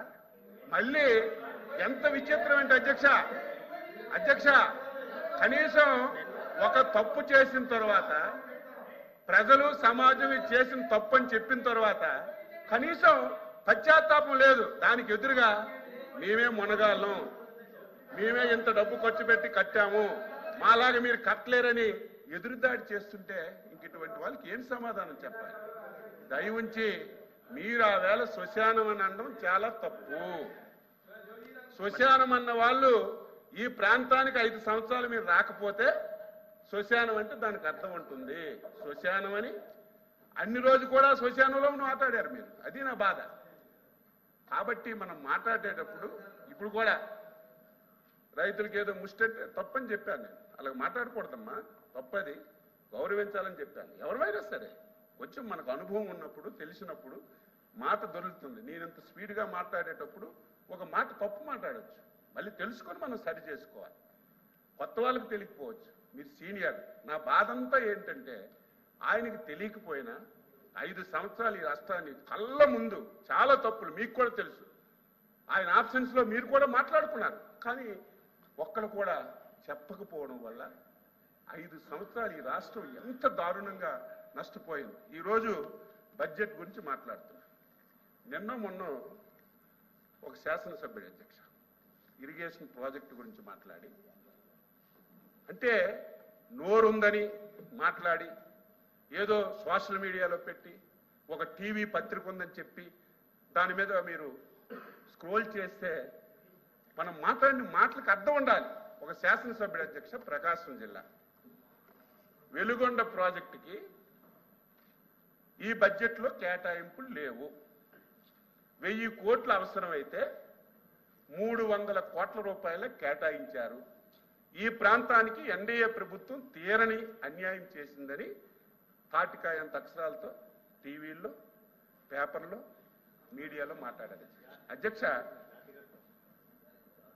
ఆనాటి ముఖ్యమంత్రి గారు ఆ ప్రాజెక్ట్ని ప్రారంభోత్సవం చేసి చంద్రబాబు నాయుడు గారు ఫౌండేషన్ వేశారు, చెయ్యలేదు. 5 సంవత్సరాల్లో నేనే దగ్గరుండి తవ్వి గొలికి నీరు ఈరోజు వెలిగొండ ప్రాజెక్టులోకి తీసుకెళ్లాను. ఈరోజు జాతికి అంకితం చేస్తున్నానని అచ్చెన్నాయుడు గారు నేను చెప్పడం కాదు, అరగంట టైం ఇస్తే ఆ వీడియోలన్నీ మీరు చూడొచ్చు. అంటే ఒక ప్రాజెక్టుకి కనీసం పూర్తి కాకుండా ఎన్నికల్లో లబ్ధి పొందడానికి ఆ ప్రాజెక్ట్ ఓపెన్ చేస్తే డబ్బులు ఎందుకు? జాతికి అంకితం చేసిన తర్వాత బడ్జెట్లో డబ్బులు ఎందుకు నేను అడుగుతున్నాను? అవసరమేముంది చెప్పండి మీరే. ఒక ప్రాజెక్ట్ ఒక ముఖ్యమంత్రి జాతికి అంకితం చేసిన తర్వాత మళ్ళీ అదే ప్రాజెక్టుకి బడ్జెట్లో కేటాయింపులు ఎవరైనా పెడతారా? అయినా సరే అది ఎలక్షన్ గురించి, స్టంట్ గురించి పెట్టారని. వెలుగొండ ప్రాజెక్టు ఆ జిల్లాకి ఎప్పటి నుంచి అవసరం అని చెప్పి 1000 కోట్లు అవసరం ఉంటే దానికి 300 కోట్ల పరిస్థితి ఏ రకంగా ఉందో మీకు తెలియదా? ఈరోజు మా సోదరుడు రవికుమార్ గారు మాట్లాడుతున్నారు, ఉద్యోగస్తులకు ఏమీ చేయలేదని తీవ్రమైనటువంటి అసంతృప్తులు ఉన్నారట. 5 సంవత్సరాలు మంత్రి గారు దయచేసి ఒక్క రోజైనా ఆలోచన చేయాలి. ఒక్క రోజైనా బడ్జెట్ గురించి బడ్జెట్ అధ్యక్ష మాట్లాడారు, డివిజన్ అవుతా ఉంది. మాట్లాడారు అధ్యక్ష. అర్థం చేసుకోండి. ఒక్క రోజైనా 1వ తారీఖు జీతం ఇచ్చారా? ఎంత బాధ! ఉద్యోగస్తులు పిల్లల పెళ్లిళ్ళ గురించి, ఆరోగ్యం గురించి దాచుకున్న డబ్బులు కూడా తీసుకొని ఈ రోజుకి ఇవ్వకపోతే ఉద్యోగస్తులు బాధపడుతుంటే అన్ని చేశామని చెప్పడం లేదు. మేము ఇచ్చిన హామీలన్నీ ఈ రోజే అమలు చేశామని చెప్పడం లేదు. రాష్ట్రం ఇబ్బందుల్లో ఉంది. నేను అడుగుతున్నాను, మాట్లాడితే డైరెక్ట్ బెనిఫిట్ స్కీమ్ కింద 3,50,000 కోట్లు మేము అకౌంట్లో వేసామని అందరూ మాట్లాడుతున్నారు. నేను అడుగుతున్నాను, ఎవరు వస్తారు రమ్మనండి. ఇప్పుడు 6 లక్షల కోట్లు అప్పు అంటున్నారు. తాటికాయంత అక్షరాలతో మీకు ఒకవేళ అర్థం కాకపోతే బ్లాక్ బోర్డు ఒకటి తెచ్చి 2019-24లో మీరు ఎక్కడెక్కడ ఎంత అప్పులు వాడారో అన్ని మేము పెడతాం. 10,40,000 కోట్లు అప్పు వాడారు. 3.5 లక్షల కోట్లు డైరెక్ట్ బెనిఫిట్ స్కీమ్ కింద ఇచ్చారు. ఆలోచన చేయాల్సింది ఎక్కడికి వెళ్ళింది? ఒక ప్రాజెక్ట్ కట్టారా? ఒక రోడ్ వేశారా? ఒక పరిశ్రమ తెచ్చారా? ఏం చేశారు మిగతా డబ్బు? ఇవి కాకుండా ప్రకృతిచ్చిన సంపద అధ్యక్ష, ఇసుక మొత్తం సింగిల్ హ్యాండ్. ఈ రోజు మైండ్స్ సింగిల్ హ్యాండ్ మీద మంత్రి గారు ప్రజల దగ్గర వచ్చిన రాబడి పోయింది. ప్రకృతి ఇచ్చినటువంటి సంపద మొత్తం దోచేసి ఈ రాష్ట్రాన్ని ఫైనాన్షియల్ గా అధోగతి చేస్తే 8 మాసాల్లో గర్వపడుతున్నాను. నేను కూడా 6 సార్లు ఎమ్మెల్యేగా హామీలు ఇచ్చాం, అధికారంలోకి వచ్చాం. పరిస్థితి చూస్తే దారుణంగా ఉంది. మనం చేయగలం. మంత్రి గారు హామీలు నెరవేర్చగలమా అని ఈ దేశంలో అర్థం చేసుకోండి. 29 రాష్ట్రాలు ఉన్నాయి. బడ్జెట్ సమయాన్ని 4,000 రూపాయలు పెన్షన్ ఈ దేశంలో ఎక్కడైనా ఇచ్చారా? ఏ రాష్ట్రంలో ఇచ్చారా? హైయెస్ట్ 1,200. ఒక రాష్ట్రంలో 2,200 ఇస్తున్నారు. 4,000 రూపాయల పెన్షన్ 64 లక్షల మందికి 1వ తారీఖే ఇంటికిచ్చి పెన్షన్లు ఇస్తున్నాం. ఇవన్నీ ఒక్కొక్కటి చేసి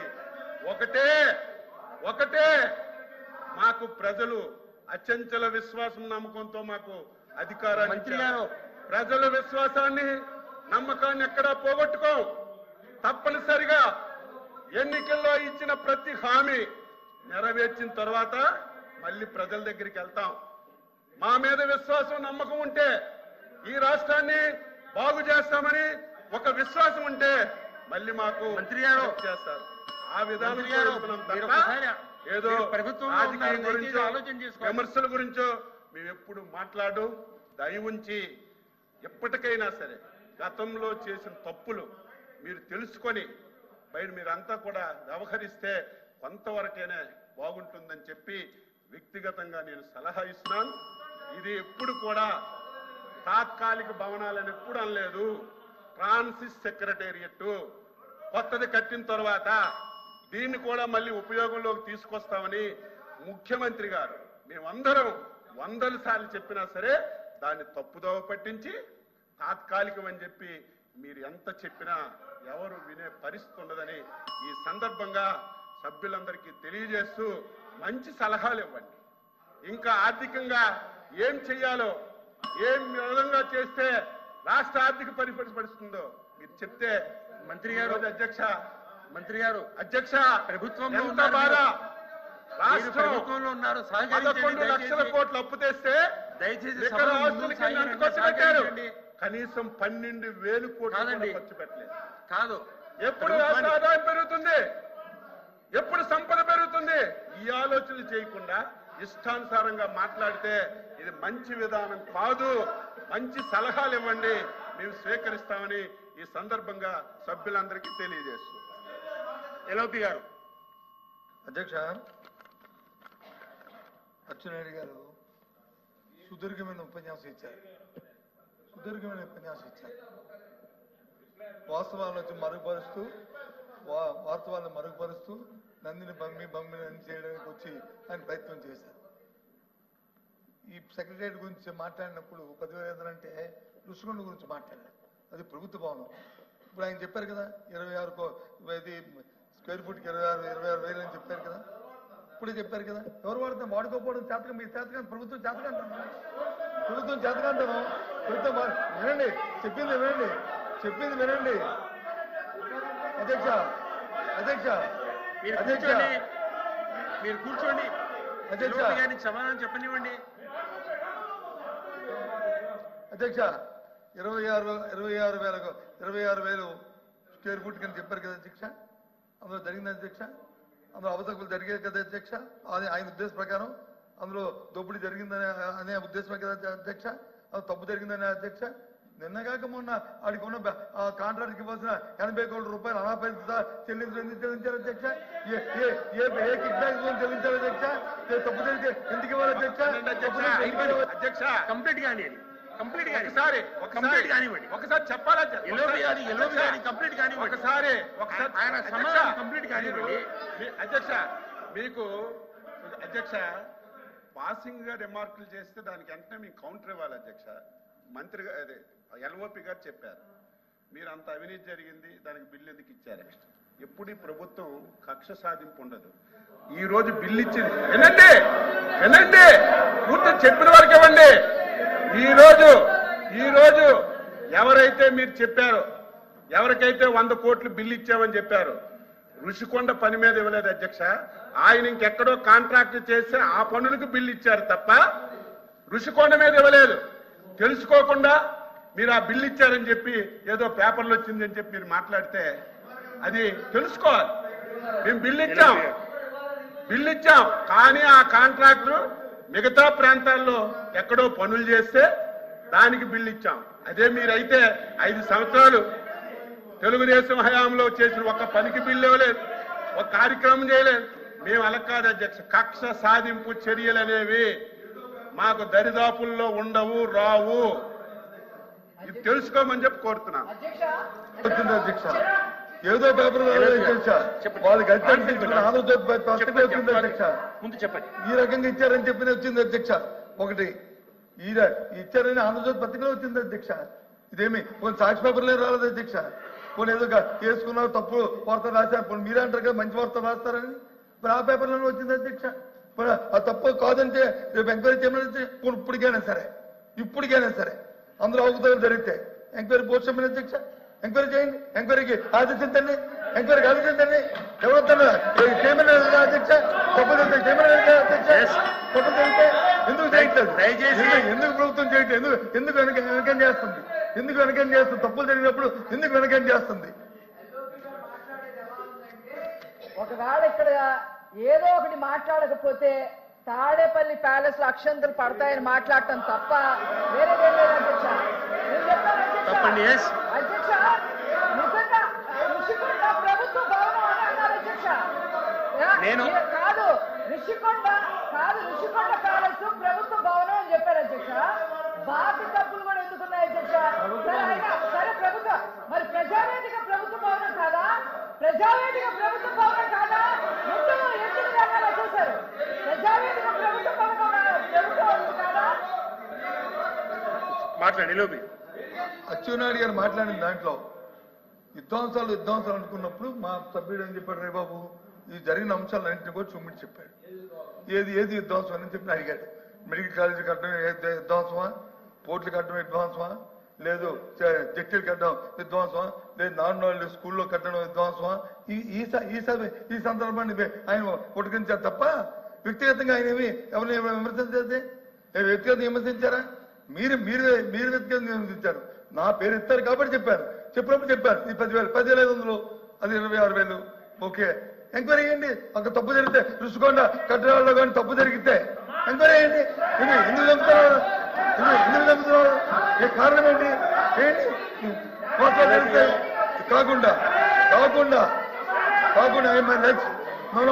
ఆవిడకి ఇవ్వడానికి లేదు ఏంటి కాదు అధ్యక్ష. ఇంకో విషయం చెప్తాను. మాట తెప్పో ఇది మా సిద్ధాంతం అధ్యక్ష. మా కట్టుబడి ఇవాళ కూడా చెప్తాను అధ్యక్ష. మేము ఏదైతే మాట చెప్పామో ఆ మాట మీద నిలబడి ఉన్నాం అధ్యక్ష. అందులో మరి ఇంకా వేరే మాట్లాడలేదు అధ్యక్ష.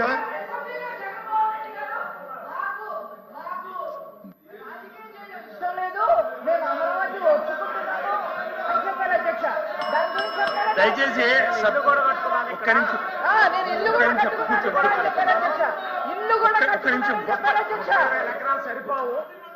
ఒక్క నిమిషం దయచేసి సభ్యులందరికీ నేను విన్నవించుకునేది ఏమంటే బడ్జెట్ సమావేశాలు జరుగుతూ ఉన్నాయి. సభను మంత్రులు కానీ ఎవరన్నా కానీ తప్పుదో పట్టియొద్దని నా మనవి. సబ్జెక్టు డివియేషన్ అయి మీరు మాట్లాడాల్సిన అవసరం లేదు. సబ్జెక్టు మీద మాట్లాడితే బాగుంటుంది. మంత్రులు కానీ ఎవరన్నా కానీ దయచేసి కూర్చోండి చెప్పండి. బడ్జెట్ గురించి మాట్లాడండి దయచేసి. ఇది తాత్కాలిక భవనం అనలేదు, మేము ఎప్పుడు చెప్పలేదని చెప్పి అచ్చెన్నాయుడు గారు మళ్ళీ చెప్పారు. 2 సార్లు చెప్పారు. నిన్న కాక మొన్న 3-4 రోజుల కింద సెక్రటరీ టెండర్ పిలిచారు కదా అధ్యక్ష. మీరు మళ్ళీ మీ మాటల్లో చెప్పారు కదా అధ్యక్ష. ఫౌండేషన్ తీసామా, ఫౌండేషన్ వచ్చి నీటిలో వచ్చి అది నానుతుందని చెప్పి వారి మాటలో చెప్పారు అధ్యక్ష. దేని క్లారిటీ తీసుకోమంటారు మమ్మల్ని? దేని క్లారిటీ తీసుకోమంటారు? ఇదే పర్మనెంటా, అది పర్మనెంటా? అది చెప్పండి అధ్యక్ష. మేము అడుగుతుంది ఆయన చెప్పిన మాటలు నేనేం మాట్లాడతా. నేను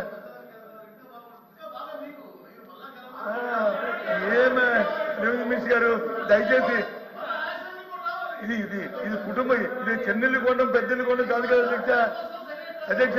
ఇది చెన్నెల్లి పెద్దెల్లి కాదు కదా. ప్రభుత్వం ప్రభుత్వానికి ఒక కన్స్ట్రక్ట్ ఆలోచన ఉంటుంది. ప్రభుత్వానికి కన్స్ట్రక్ట్ ఆలోచన ఉంటుంది.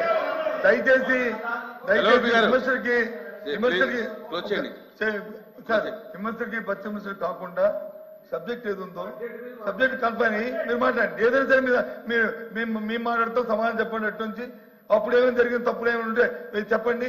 లేదు తప్పుల మీద వచ్చి మీరు ఎంక్వైరీ చేస్తారని వేయండి. తప్పులు ఇచ్చి నిలబెట్టండి. తప్పు చేశారుగో దీన్ని తప్పు చేసి నిలబెట్టండి. We're ready, we're face president, మీరు రెడీ. మేము కాదు మేము అయ్యేద్దాంలోదే మేము వద్దల్లో మానరే అవి చేయకుండా ఊరికే పాసింగ్ బురదల్లోని ప్రయత్నం మాత్రం తెలియదు కాదు. ప్రభుత్వంలో మీరు ఉన్నారు, మీ ప్రతి సర్వాక్కులు ఉన్నాయి, చేయండి ప్రజాస్వామ్యబద్ధంగా. ఎవరు వద్దన్నారు మిమ్మల్ని?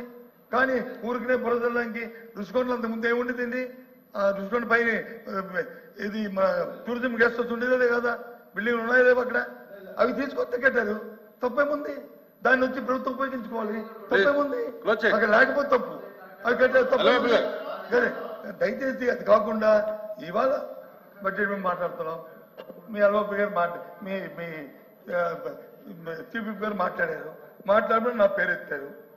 నా పేరు తీసుకోకపోతే నేను మాట్లాడదాం. పోనీ అప్పుడు కూడా అడిగాను, వద్దంటే మా అన్ని బట్టి కూర్చోను, నేను రిప్లై ఇచ్చాను చెప్పేవాడిని ఏంటి అడుగు మాట్లాడుతున్నప్పుడు ఏంటి ఆ విషయాలు ఏ సందర్భంలో మాట్లాడవచ్చుంది కూడా చెప్పాను. అంతేగాని ప్రత్యేకించి దాని ఒక స్టేట్మెంట్ కింద నేనేం మాట్లాడలేదు. ఆ సందర్భం బట్టి గుడికి చెప్పాను. అందుకని దయచేసి ఏదైనా తప్పు జరుగుతున్నప్పుడు గత 5 సంవత్సరాల్లో ఏమైనా తప్పులు జరిగితే చెప్పండి, మమ్మల్ని పెట్టండి, ఇగో ఈ తప్పు అని చెప్పి చూపెట్టండి. మేము దాన్ని చేసేదని అడిగి ఉన్నాం, అనుభవిస్తాం. తప్పు చేస్తాం శిక్షించబడవలసిందే. ప్రజాస్వామ్యంలో తప్పు చేసిన వాడు తప్పింది తినడానికి వీల్లేదు. అది మా తాలూకా మేము కాదనలేదు. కానీ ఊరికి పాసింగ్ మార్క్ చేయొద్దు. అది కాకుండా అంతకుముందు గత 5 సంవత్సరాల్లో ఏ విధంగా ఈ రాష్ట్రం నష్టపోయిందో, ఎంత తప్పులు తెచ్చారో, దాని నుంచి మొన్న ఎంత తప్పులు తెచ్చామో మా వాళ్ళు చెప్పారు. మీరు చెప్పినట్టు 11 లక్షలు 14 లక్షలు లేవే. రేపు మాట్లాడినప్పుడు నేను మాట్లాడతారు. మీరు ఇచ్చిన పుస్తకాల్లో ఉంది ఎంత తప్పు తెచ్చామనేది. ఇందులో అన్ని క్లియర్ ఇచ్చారు. అవన్నీ చెప్పుకుందాం. వాస్తవం అవుతారు. దయచేసి మీరు కూడా సమయం పాటించాలని కోరుతున్నాను. నెక్స్ట్ అరుణ్ గారు.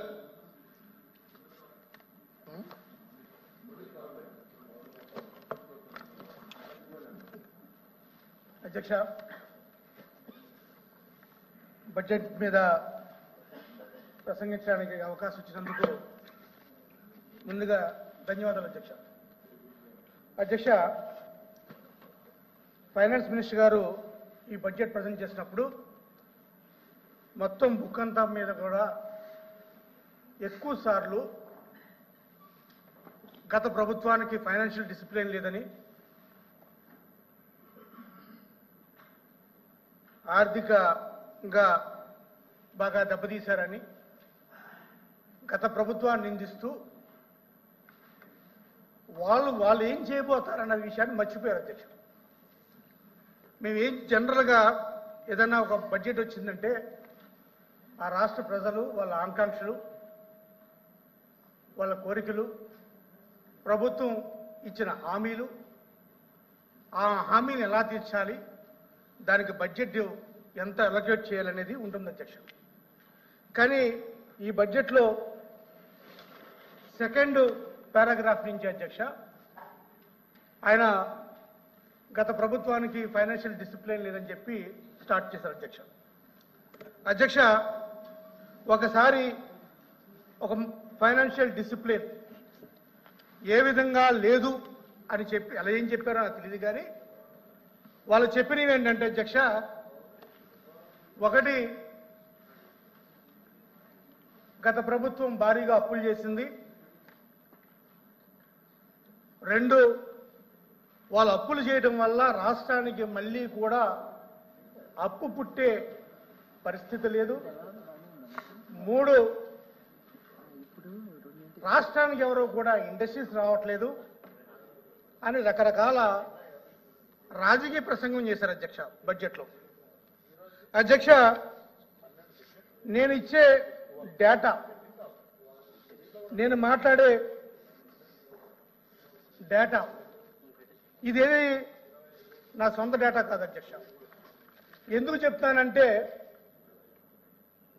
దీనికి రిఫరెన్స్ ఎందుకు చెప్తానంటే అధ్యక్ష, అప్పుల గురించి మాట్లాడేటప్పుడు ఒక్కోసారి అధికార పక్షం వాళ్ళు మేము 14 లక్షలు చేసామని, 12 లక్షలు చేసామని, 11 చేసామని, వైట్ పేపర్లో 9 లక్షలు చేసామని, బడ్జెట్లో 7,50,000 చేసామని చెప్పి వాళ్ళే చెప్తుంటారు అధ్యక్ష.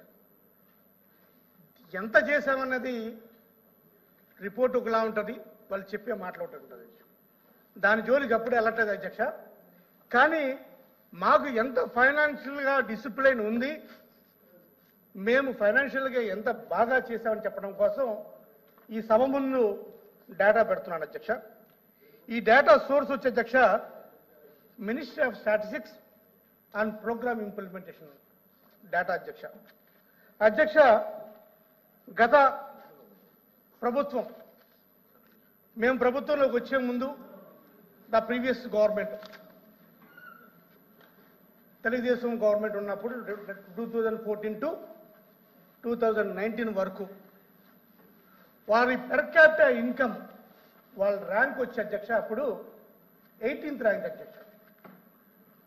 మేము గవర్నమెంట్లోకి వచ్చిన తర్వాత 2019 నుంచి 2023 వరకు డేటా అధ్యక్ష. మన ఏపీ ర్యాంక్ వచ్చి 15 అధ్యక్ష. 18 నుంచి 15 ర్యాంక్ వచ్చాం అధ్యక్ష. ఇది పెర్ క్యాపిటా ఇన్కమ్ ర్యాంకింగ్ అధ్యక్ష. మరి ఇదే పెర్ క్యాపిటా ఇన్కమ్ గురించి 2018 to 2019 అంటే మేము అప్పుడే గవర్నమెంట్కి వస్తున్నప్పుడు అధ్యక్ష అప్పుడు 1,54,031 రూపాయలు ఉంటే అధ్యక్ష 2022-23 పెర్ క్యాపిటా ఇన్కమ్ 2,19,881 రూపాయలు అధ్యక్ష. అంటే పెర్ క్యాపిటల్ ఇన్కమ్ ఇంక్రీజ్ అయింది అధ్యక్ష. మరి దీన్ని బట్టి చూస్తే వైఎస్ఆర్సీపీ పాలసీస్ వల్ల ఆర్థిక వ్యవస్థ నష్టపోయిందా, మాకు ఫైనాన్షియల్ డిసిప్లిన్ లేదా? ఒకటి అధ్యక్ష. రెండోది అధ్యక్ష, కాంపౌండ్ యాన్యువల్ గ్రోత్ రేట్ అధ్యక్ష, ఇది రెండో పారామీటర్ అధ్యక్ష. ఇది కూడా ministry of statistics and programme implementation ద్వారా సోర్స్ అధ్యక్ష. ఇది అధ్యక్ష 3 సెక్టర్స్ లో పర్సంటేజ్ తీస్తారు అధ్యక్ష. జనరల్ గా స్టేట్ పర్సంటేజ్, యాన్యువల్ గా కంట్రీ పర్సంటేజ్ తీస్తారు అధ్యక్ష. దీనికి తీస్తే అధ్యక్ష సిఏజిఆర్ ఆఫ్ ప్రైమరీ సెక్టర్ అధ్యక్ష. ప్రైమరీ సెక్టర్ అంటే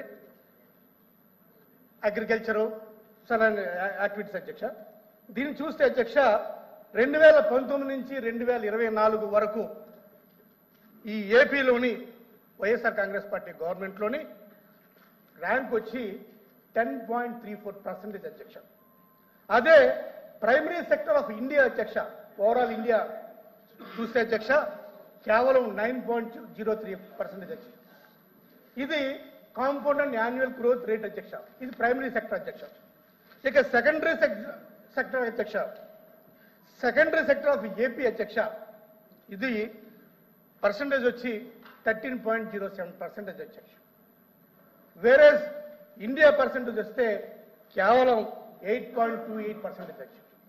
మరి ఇది ప్రోగ్రెస్ కాదు అధ్యక్ష, ఇది ఫైనాన్షియల్ ప్రోగ్రెస్ కాదు అధ్యక్ష. దీనికి వాళ్ళు ఏమంటారు అధ్యక్ష, ఇది ఫైనాన్షియల్ ప్రోగ్రెస్ కాదు, ఫైనాన్షియల్ డిస్ట్రాక్షన్ అని చెప్తూ ఉంటారు అధ్యక్ష. అదేవిధంగా థర్డ్ సెక్టర్ ఆఫ్ ఏపీ అధ్యక్ష 9.88% అధ్యక్ష.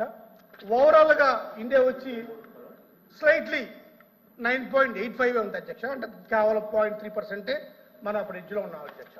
ఇది compound annual growth rate interest అధ్యక్ష. మరి ఇది చూస్తే వాళ్ళు ఏం చెప్తున్నారు అధ్యక్ష, ఆర్థిక విధ్వంసం, ఫైనాన్షియల్ డిసిప్లిన్ లేదు, పాలించడం రావట్లేదని చెప్తారు అధ్యక్ష. ఇక ఫైనాన్స్ మినిస్టర్ గారు ఈ బడ్జెట్ ప్రసంగంలో చెప్తున్నారు అధ్యక్ష, ఇండస్ట్రీస్ ఎవరు రావట్లేదు, వాక్ ఓవర్ అవుతున్నారు, వాక్ ఓవర్ కాదు ఇది డ్రాప్ అవుట్ అవుతున్నారు అని చెప్పుకుంటూ వచ్చారు అధ్యక్ష. అది కూడా చూద్దాం అధ్యక్ష. ఇండస్ట్రీస్ జీవీ అధ్యక్షగా గ్రాస్ వాల్యూ అడిషనల్ అధ్యక్ష, స్థూల విలువ కుదింపు అధ్యక్ష. వాళ్ళు ఏం చెప్పారు అధ్యక్ష, ఫైనాన్స్ మినిస్టర్ గారు, ఇన్వెస్టర్స్ ఆ క్లైమేట్ ఎన్వైరన్మెంట్ సరిగ్గా లేదు, ఏపీలో వెళ్ళిపోతున్నారని చెప్తే ఇండస్ట్రీ జీవీ ఏం చెప్తుంది అధ్యక్ష, 2018 to 19 తెలుగుదేశం ప్రభుత్వం దిగిపోయే నాటికి, అంటే 2014 నుంచి 2019 వరకు వాళ్ళు గవర్నమెంట్లో ఉన్నప్పుడు వాళ్ళ ర్యాంక్ వచ్చి 11 ర్యాంక్ అధ్యక్ష. వేరస్ 2022-23 వైఎస్ఆర్ గవర్నమెంట్ ర్యాంక్ వచ్చేటప్పటికి అధ్యక్ష 8th ర్యాంక్ అధ్యక్ష. 11th ర్యాంక్ ఎక్కడా, 8th ర్యాంక్ ఎక్కడా? ఇది చెప్తాను సార్, మీకు పంపిస్తాను. Minister of statistics and programme management చెప్తాను సార్, మీకు కాపీ పంపిస్తా. అదేవిధంగా అధ్యక్ష వీళ్ళు 2000 బారోయింగ్స్ చెప్తారు అధ్యక్ష, కార్పొరేషన్ బారోయింగ్స్ చెప్తారు అధ్యక్ష. కార్పొరేషన్ ఫండ్స్ మేము వాడేసాం, లేకపోతే దోసేసాం, డబ్బులు లేవని చెప్తుంటారు అధ్యక్ష. అధ్యక్ష రాష్ట్రం విడిపోయిన తర్వాత వీళ్ళకి అవకాశం వచ్చింది అధ్యక్ష, రాష్ట్ర ప్రభుత్వానికి. అధ్యక్ష 2014లో అధ్యక్ష ఈ కార్పొరేషన్ బారోయింగ్స్ అధ్యక్ష వచ్చేటప్పటికి మన రాష్ట్రం విడిపోయేటప్పటికి మనతో పాటు వచ్చింది అధ్యక్ష 14,000 కోట్లు అధ్యక్ష. వేరే 2018 and 19 వాళ్ళు దిగిపోయేటప్పటికి ఆ బారోయింగ్స్ కాస్త 55,508 కోట్లు అయింది అధ్యక్ష.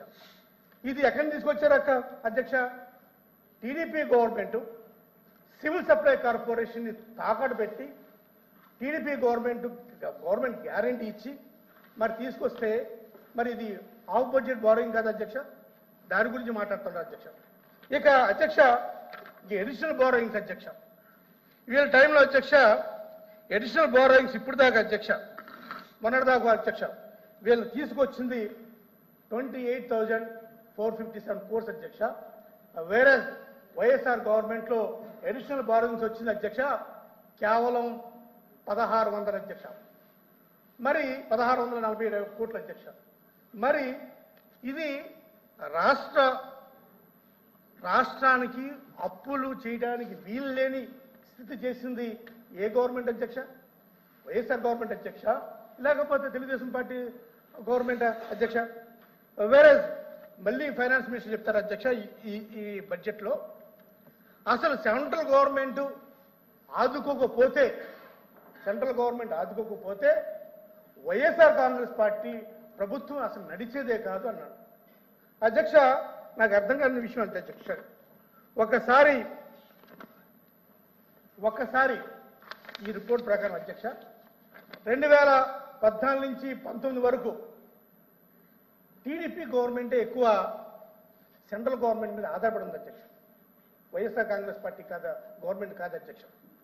2014 నుంచి 19 వరకు అధ్యక్ష 47.49% state government revenue receipts for the centre అధ్యక్ష. వేరే వైఎస్ఆర్ కాంగ్రెస్ పార్టీ వచ్చి అధ్యక్ష ఆ గవర్నమెంట్ అధ్యక్ష 2019 నుంచి 2014 అధ్యక్ష ఆ పర్సంటేజ్ వచ్చి 46% అధ్యక్ష. అయినప్పటికీ కూడా వీళ్ళు చెప్పేది ఏంటంటే అధ్యక్ష ఆర్థిక విధ్వంసం అని చెప్తున్నారు అధ్యక్ష. బారోయింగ్స్ అనేవి అప్పులు అనేవి ఏ ప్రభుత్వం ఉన్నా జరుగుతాయి అధ్యక్ష, అది రిప్లై అవుతూ ఉంటుంది అధ్యక్ష. గత ప్రభుత్వం చేసిన అప్పులు ఈ ప్రభుత్వం తీర్చాలి, ఈ ప్రభుత్వం చేసిన అప్పులు వచ్చే ప్రభుత్వం తీర్చాలి అధ్యక్ష. ఏ ప్రభుత్వం కూడా నేను అప్పులు లేకుండా నేను పరిపాలిస్తానంటే ఏ ప్రభుత్వం ఉండదు అధ్యక్ష. అధ్యక్ష వీళ్ళు చెప్తుంటారు అధ్యక్ష, ఇప్పుడే ఎవరు చెప్తున్నారు అధ్యక్ష, గౌరవ సభ్యురాలు చెప్తున్నారు అప్పులు చేసి వెళ్ళిపోయారు. మీరు కూడా 2014 నుంచి 19 వరకు మీరు మాకు కూడా ఆస్తి ఇచ్చారు అధ్యక్ష, అప్పులు ఇచ్చారు. రాష్ట్ర ప్రభుత్వానికి బోల్డన్ని అప్పులు ఇచ్చి వెళ్ళారు అధ్యక్ష. ఆ అప్పులు ఇచ్చిన దాంట్లో 25 డిపార్ట్మెంట్స్లోని మీరు పెండింగ్ పేమెంట్స్ పెడితే ఆ పెండింగ్ పేమెంట్స్ని క్లియర్ చేసింది వైఎస్ఆర్ కాంగ్రెస్ ప్రభుత్వం అధ్యక్ష. ఇది నేను చెప్తున్న లెక్కలు కదా అధ్యక్ష, మీ కాగు లెక్కలు ఉన్నాయి అధ్యక్ష. ఇవన్నీ తెలుసుకోకుండా ఏదో వైఎస్ఆర్ కాంగ్రెస్ పార్టీ ప్రభుత్వం లేకపోతే అధ్యక్ష ప్రభుత్వం ఏదో అప్పులు పెట్టిందని చెప్తున్నారు. ఇవన్నీ కూడా మీ పెండింగ్ పేమెంట్స్ మేము చేసింది అధ్యక్ష. అధ్యక్ష ఇంకా చెప్తుంటారు అధ్యక్ష, మేము చాలా రెవెన్యూ డెఫిసిట్స్లో మేము గత ప్రభుత్వం వెళ్ళిపోయిందని చెప్తుంటారు అధ్యక్ష. హిస్టారికల్గా చూసుకుంటే అధ్యక్ష ఫర్ పీరియడ్ ఆఫ్ టైం 1993 నుంచి 2025 వరకు చూసుకుంటే అధ్యక్ష ఒక్కసారి కనుక మీరు హిస్టరీ చూస్తారని అధ్యక్ష, చంద్రబాబు నాయుడు గారు ఎప్పుడు పరిపాలన చేసినా సరే I'm telling you with data, ఎప్పుడు పరిపాలన చేసినా సరే ఆయన రెవెన్యూ ఎక్స్పెండిచర్ కోసం ప్రతిసారి బారో చేశారు అధ్యక్ష. అది 1994 నుంచి 2004 వరకు 10 years బారో చేశారు అధ్యక్ష. అదేవిధంగా 2014 నుంచి 2019 వరకు బారో చేశారు అధ్యక్ష. ఏ గవర్నమెంట్ బారో లేకుండా ఉండదుగా చెప్తాను అధ్యక్ష, ఎంత చేశారో కూడా చెప్తాను అధ్యక్ష. ఇది కావాలంటే గౌరవ సభ్యులు చెప్తారు. అదేవిధంగా అధ్యక్ష ఒక నిమిషం అధ్యక్ష, అదేవిధంగా అధ్యక్ష వీళ్ళు చెప్తుంటారు అధ్యక్ష, మరి ఇప్పుడు ప్రజెంట్ 2 minutes అధ్యక్ష. అదేవిధంగా అధ్యక్ష ఈ బడ్జెట్ గురించి 3,22,000 కోట్లతోటి బడ్జెట్ పెట్టారు అధ్యక్ష. సూపర్ డూపర్ బడ్జెట్ అధ్యక్ష, బాహుబలి టైప్లో బడ్జెట్ పెట్టారు. మంచిది అధ్యక్ష, మీకు చాలా ప్రామిసెస్ ఉండొచ్చు, చేయొచ్చు. కానీ నా క్వశ్చన్ ఏంటంటే అధ్యక్ష, ఈ ద్రవ్య లోటు, ఈ ఫిస్కల్ డెఫిసిట్ ఎలాగా మీరు పూర్తి చేస్తారో సుమారు 80,000 కోట్ల రూపాయలని ద్రవ్య లోటు పెట్టారు అధ్యక్ష, ఫిస్కల్ డెఫిసిట్ పెట్టారు అధ్యక్ష. ఈ 80,000 కోట్ల రూపాయలని ఏదన్నా సరే మన ఇన్కము ఎక్స్పెండిచరు మ్యాచ్ అవ్వాలి అధ్యక్ష. కానీ ఇక్కడ వచ్చేది ఏంటంటే మనకు అధ్యక్ష మనకి ఏదన్నా ఒక 100 రూపాయల ఆదాయం వస్తే 150 రూపాయలు ఖర్చు చేస్తే ఆ 50 రూపాయలు ఐదు ఖర్చు అన్నా తగ్గించాలి, లేదా మనం ఆదాయాన్ని పెంచాలి అధ్యక్ష. కానీ ఈ గ్యాప్ వచ్చి 80,000 కోట్ల అధ్యక్ష. మరి 80,000 కోట్ల రూపాయలు ఏ విధంగా గ్యాప్ ఫిల్ చేస్తారు అధ్యక్ష? ఒకటి అధ్యక్ష, ఒకటి ఓన్ ట్యాక్సెస్ అధ్యక్ష, 2 ఆఫ్లైన్ ట్యాక్సెస్ అధ్యక్ష, దాన్ని నాన్ ట్యాక్సెస్ అంటారు అధ్యక్ష. ఓన్ ట్యాక్సెస్ కింద వీళ్ళు చెప్పింది ఎంత అధ్యక్ష? 14,000 కోట్లు చెప్పారు అధ్యక్ష, 14,000 కోట్ల రూపాయలు. అలాగే నాన్ ట్యాక్సెస్ కింద రెవెన్యూ కింద 12,000 కోట్లు చెప్పారు అధ్యక్ష.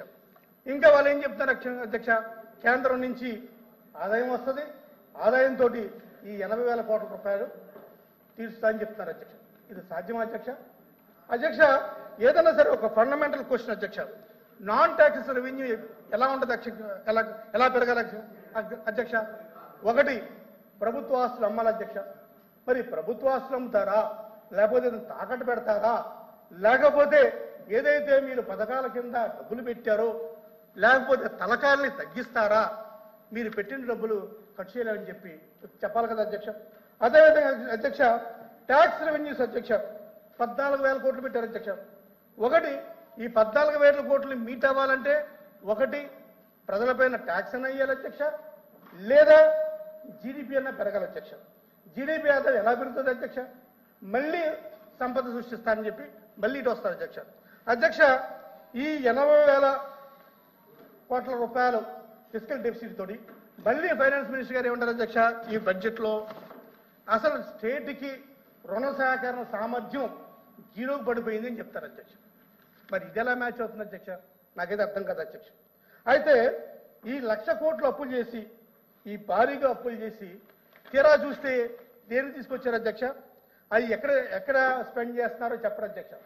పోనీ వెల్ఫేర్ మీద స్పెండ్ చేస్తున్నారా అంటే మరి మీ సూపర్ సిక్స్లో వెల్ఫేర్ మీద అంత అలాట్మెంట్ లేదు, లేదా పోనీ మీరు సంపద సృష్టి కోసం ఏదన్నా క్యాపిటల్ గెయిన్స్ మీద పెడుతున్నారంటే అది లేదు. మరి ఎక్కడ పెడుతున్నారో కూడా తెలియట్లేదు అధ్యక్ష. అధ్యక్ష, సంపద మీద సృష్టిస్తామని చెప్పారు. ఒకటి, సంపద ఏ విధంగా సృష్టిస్తారో ఇంతవరకు చెప్పలేదు. రెండోది, మీరేం చెప్తున్నారు అధ్యక్ష? మేము డబుల్ ఇంజిన్తో వెళ్తాం, కేంద్రం నుంచి మాకు ఉదారంగా సాయం లభిస్తుందని చెప్తారు అధ్యక్ష. అధ్యక్ష, ఏ కేంద్ర ప్రభుత్వం కూడా వెల్ఫేర్ స్కీమ్స్ కోసం ఏది కూడా సాయం చేయదు అధ్యక్ష. మరి ఏ విధంగా చేస్తున్నా అధ్యక్ష? ఇప్పుడు రాజధానికి ఇప్పుడే మాట్లాడారు అధ్యక్ష, రాజధాని కోసం ఎక్కడెక్కడి నుంచి ఏదో వచ్చిందని అంతా ఇంకా 4 రోజులు డిస్కషన్ ఉంది. అధ్యక్ష, ఈ 80,000 ఫిస్కల్ డెఫిసిట్ తీరాలంటే ప్రజల మీద పన్ను భారం వేస్తారా లేదన్నది తెలియదు అధ్యక్ష. అధ్యక్ష, ఒక్క నిమిషం అధ్యక్ష. ఇక వీళ్ళ అలాట్మెంట్ వీళ్ళు ఎలా ఉందో చెప్తాను అధ్యక్ష. వాళ్ళు సెక్టర్ వైజ్ గా వాళ్ళు బడ్జెట్ దేనికి ఎందుకు ఎలా పెట్టారో అనేది నేను మాట్లాడను కానీ అధ్యక్ష, నెంబర్స్ మాత్రం బాగున్నాయి అధ్యక్ష. ఎలా ఉంటుంది అధ్యక్ష? ఇప్పుడు వాళ్ళు నామినల్ టర్మ్స్ లో నెంబర్స్ మాట్లాడతారు అధ్యక్ష. బడ్జెట్ చూడవలసింది నామినల్ టర్మ్స్ లో నెంబర్స్ కాదు అధ్యక్ష. మనం చూడవలసింది in proportion of the total expenditure చూడాలి అధ్యక్ష. అలాగే లేదా in proportion to state GDP చూడాలి అధ్యక్ష. ఈ రెండు చూడకుండా నెంబర్ చూస్తే ఎట్లా అవుతుంది అధ్యక్ష? ఇది అవ్వదు అధ్యక్ష. అదేవిధంగా అధ్యక్ష, మీరు ఒక నిమిషం అధ్యక్ష, మీరు చేస్తున్న సెక్టార్స్ మీద హెల్త్, ఎడ్యుకేషన్, ఇరిగేషన్ ఇవన్నీ కూడా ఓవరాల్ ది స్టేట్స్ పులుచుకుంటే మీ ఎస్టిమేషన్స్ అనేవి చాలా మినిమల్గా ఉన్నాయి అధ్యక్ష. According to the health policy 2017 అధ్యక్ష, మినిమం 8% ఇవ్వాలంటే మీరు 6% ఇస్తున్నారు అధ్యక్ష. ఇవన్నీ కూడా ఈ బడ్జెట్ మీరు ఈ ప్రపోర్షనల్గా చేసిన బడ్జెట్ కాదు అధ్యక్ష, ఏదో నెంబర్ చేస్తున్నారు అధ్యక్ష. ఇది ప్రభుత్వం మీద అప్పుల భారం వస్తుంది. అప్పుల భారంతో ఏ ప్రభుత్వమైనా ఏదో చెప్పినట్టు అప్పులు తీర్చాలి. మళ్ళీ మీరు మాట్లాడేది ఏంటంటే పొద్దున ఈ సంక్షేమ పథకాలు ఇవన్నీ కూడా చేయడం కష్టం అని చెప్పి చెప్తారు అధ్యక్ష. అధ్యక్ష, లాస్ట్గా అధ్యక్ష, మరి ఎడ్యుకేషన్ కావచ్చు, హెల్త్ కావచ్చు, most important roads and bridges అధ్యక్ష. ఎందుకు చెప్పారంటే రోడ్స్ అని చెప్పారు అధ్యక్ష. మీరు క్లోజ్ చేయండి అధ్యక్ష. ఈ స్టార్ట్ చేయడం కాదు, క్లోజ్ చేయడం కూడా ఉండాలి. ఈ 3 సెక్టార్లో కూడా అధ్యక్ష వాళ్ళ బడ్జెట్ అనేది మినిమల్ గా ఉందని చెప్పి తెలియజేస్తూ ఈ బడ్జెట్ ఏమాత్రం కూడా సంతృప్తికరంగా లేదని చెప్పి ఈ సభాపూర్వకంగా తెలియజేస్తున్నారు. థ్యాంక్ యూ అధ్యక్ష. ఐవి గారు చివరిగా ఈరోజు ఐవి గారు. అధ్యక్ష ధన్యవాదాలు అధ్యక్ష. బడ్జెట్ లో చూపించినటువంటి 4 రోజులు సార్ 3,23,359 కోట్లు. ఇది మొత్తం బడ్జెట్ మీద ప్రిపేర్ అవ్వమనండి అందరినీ. దేశ ఏదో రాష్ట్ర ప్రజల సమిష్టి సొమ్ములని చెప్పి, పన్నుల సొమ్ములని చెప్పి చెప్పదలిచింది. ప్రభుత్వ ప్రాధాన్యతలను బట్టి ఈ సొమ్ముని వ్యయం చేస్తున్నారు. అయితే ప్రతి సంవత్సరం పెట్టేటువంటి ఈ బడ్జెట్ రాను రాను పెద్ద పెద్ద సంఖ్యలతో భ్రమలు కల్పిస్తున్నారని చెప్పి చెప్పదలిచింది. అంటే బడ్జెట్ కేవలం అంకెల సేకరణ, కూర్పు మాత్రమే కాదు, మొత్తం రాష్ట్ర ప్రజల ఆకాంక్షలకు అనుగుణంగా ఉండాలని చెప్పి నేను చెప్పదలిచింది. అయితే ఆ రకమైనటువంటి పద్ధతిలో ఈ బడ్జెట్ కూర్పు లేదని చెప్పి కూడా చెప్పదలిచింది. అయితే బడ్జెట్లో ఆ ప్రభుత్వం చేయదలిచినటువంటి కీలక నిర్ణయాలేటో స్పష్టంగా ఉండాల్సిన పరిస్థితి ఉంది. కానీ బడ్జెట్లో ఈ విషయాలు స్పష్టం చేయట్లేదు.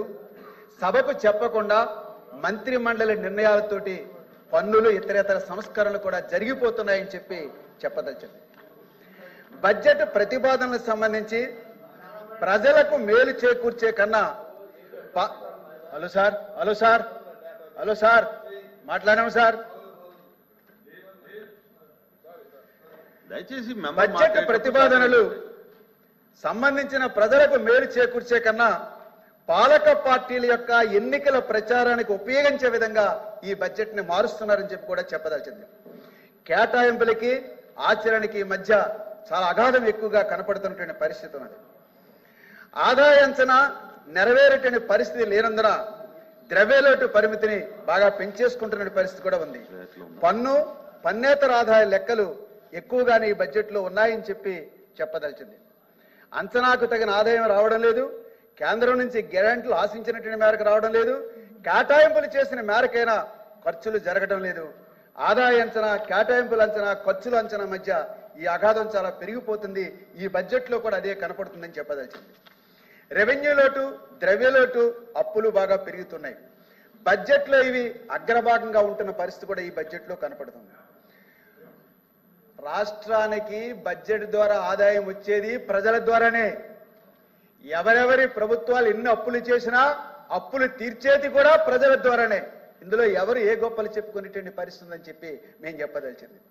80,000 ద్రవ్యలోటు పూడ్చడానికి భారాలు వేస్తారా? ఆస్తులు అమ్ముతారా?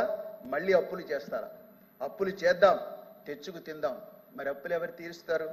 రాబోయే వాళ్ళు ఎవరు చూసుకుంటారు అనే పద్ధతిలో ఏ ప్రభుత్వమైనా వ్యవహారం చేస్తున్నదే ఈ యొక్క సభలో మాకు కనిపిస్తున్నది. గత ఆర్థిక సంవత్సరానికి గ్రాంటినేడిగా 21,966 కోట్లు చూపించారు. కానీ ఇప్పుడు దాని అమాంతంగా 32,384 కోట్లు పెంచారు. అంటే 10,418 కోట్లు ఎక్కువ అంచనా వేసి చూపిస్తున్నారు. ఈ అంచనాలన్నీ వస్తాయా? వచ్చిన మేరకు ఖర్చు చేస్తారా? మరి కలిసి వచ్చే ఆర్థిక సంవత్సరానికి 1,04,382 అప్పులు చేస్తామని చెప్పి కూడా ఈ బడ్జెట్లో ప్రతిపాదించడం జరిగింది. తల్లికి వందనమైనా, కౌలు రైతులకి అన్నదాత సుఖీభావైనా, లేదు ఈ యొక్క బడ్జెట్ ప్రకటనలో ప్రవేశపెట్టిన ఏ పథకానికి సంబంధించిన లబ్ధిదారులు ఎంతమంది, ఆ లబ్ధిదారులకి ఏ మేరకు ఎంత ఖర్చు అవుతుందో స్పష్టత లేదు. అంచేత లబ్ధిదారులు ఎంతో స్పష్టం చేయకుండా ఇంత బడ్జెట్ కేటాయించామని చెప్పి మాత్రమే చెప్తున్న పరిస్థితి. పాఠశాల విద్యకు 31,805 కోట్లు కేటాయించారు. ఇది 10%, అంటే 9.86% మాత్రమే ఉంది. గతం కంటే 1,896 కోట్లు అదనంగా ఉంది. అయితే తల్లికి వందనం సంబంధించి రాబోయేటువంటి విద్యా సంవత్సరం నుంచి అమలు చేస్తామన్నారు. దీనికి 13,000 కోట్లకు పైగా అవసరం అవుతుందని చెప్పి విద్యార్థుల సంఖ్యను బట్టి లెక్కలేయచ్చు. కానీ ఇందులో కేటాయించింది 9,407 కోట్లు మాత్రమే కేటాయించారు. అంటే లబ్ధిదారుల సంఖ్యకి కేటాయించిన దానికి పొంతన లేదని చెప్పి చెప్పదలిచారు.